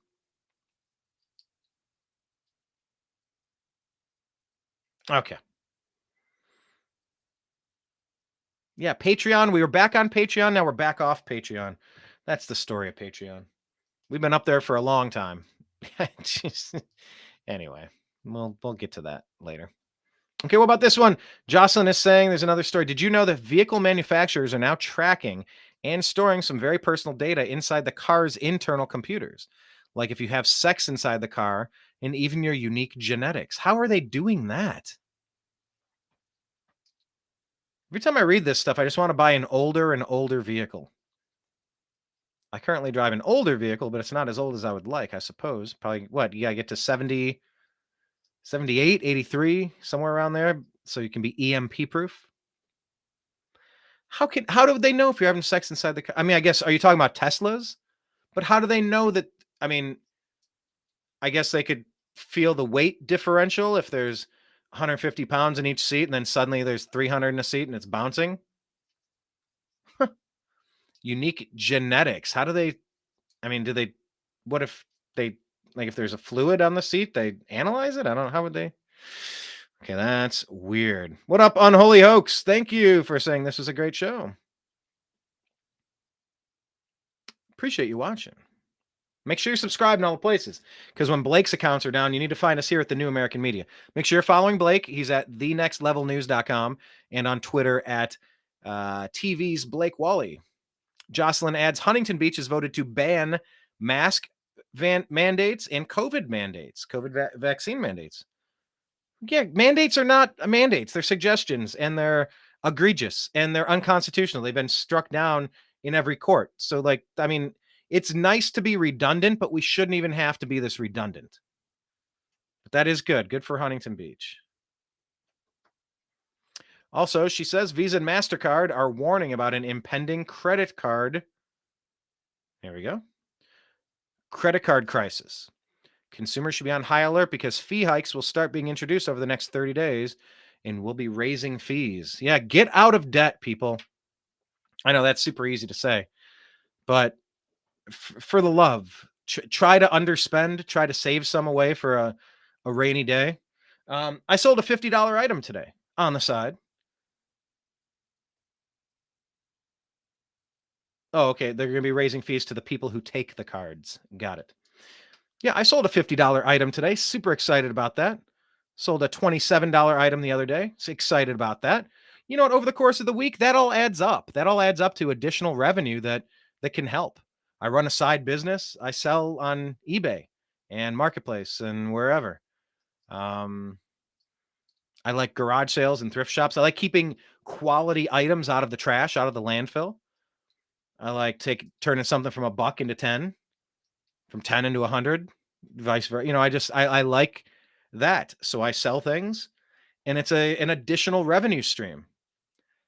Try to find a way to get a side hustle, mow the grass, do graphic design work online on the side, do a side hustle, do some mid-level market. I don't care what you do, but this would be a good time to find another revenue stream and to cut back on some expenses and to, maybe sell some things around your house that are just kind of taking up space. Maybe we all have a lot of things in our lives that are taking up space if we want to go super psychological here. And I'm not particularly talking about, I'm not talking about anything specifically, but what comprises our lives?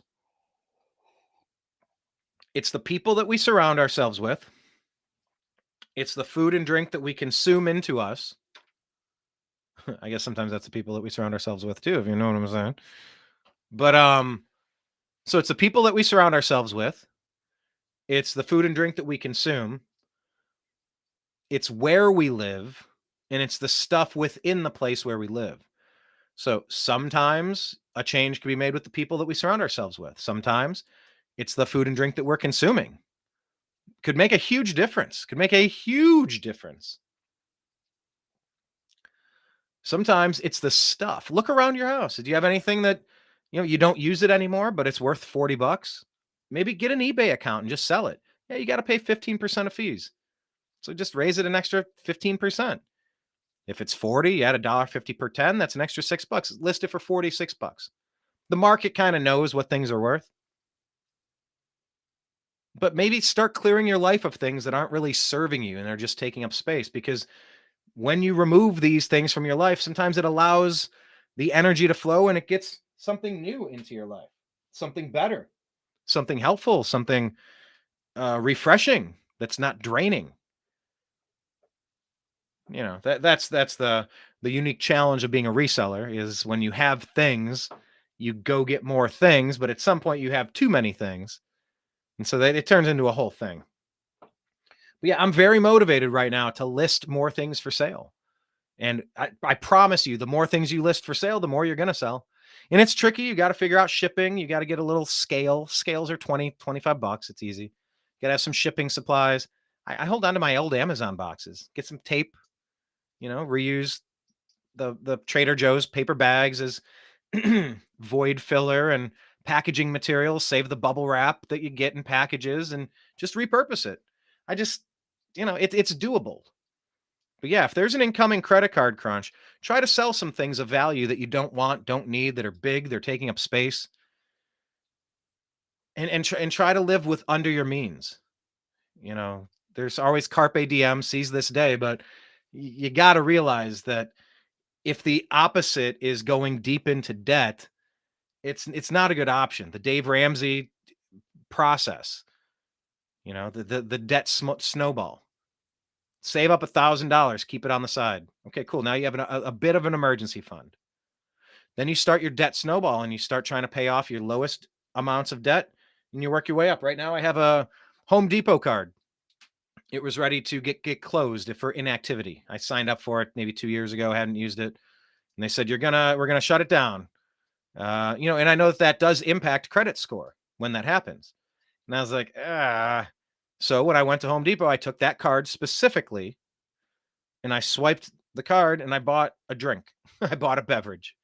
So I have a $2.80 charge on that credit card. So in the debt snowball, you start with the lowest one, then you work up to your next one, your biggest one, and you just work on them until you pay them off. So yeah, Jocelyn, that credit card crunch is terrifying. And I just encourage everybody to find a side hustle, get themselves out of debt as best you can. The borrower is slave to the lender. Every time.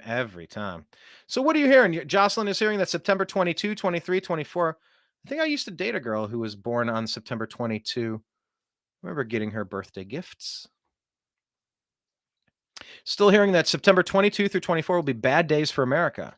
Economic crisis, banks failing, foreign policy failing, food crisis, union strikes causing massive layoffs. Ugh, where are you hearing that? I've heard some rumblings about this too, but why? How could it be so orchestrated? How could it be so organized?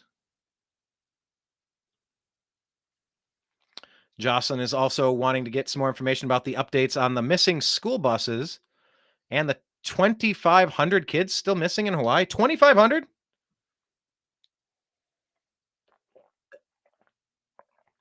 I heard it was upwards of 1,000 people missing. Maybe 300 had been accounted for. But you're saying that number could be 2.5 times the number I had. I did listen to. I've seen a couple of reports where the people are being questioned directly. Where are the kids? How many kids are missing? Give us the number. He's like, well, I can't get. He's like, no, yeah, you can. Give it to me. What is the number? You're a disgrace. Calling these people out. I did hear one where they were discussing it and they really got into the fact that it was the beginning of a school year and people haven't re-enrolled and they haven't checked in. So they just kind of don't know. Just because they're not on a school roll doesn't necessarily mean that they're missing. Just means they haven't registered for school. And at a time like this, like in some ways, a school is the last thing on anybody's mind. So, I mean, here's to hoping that number goes down.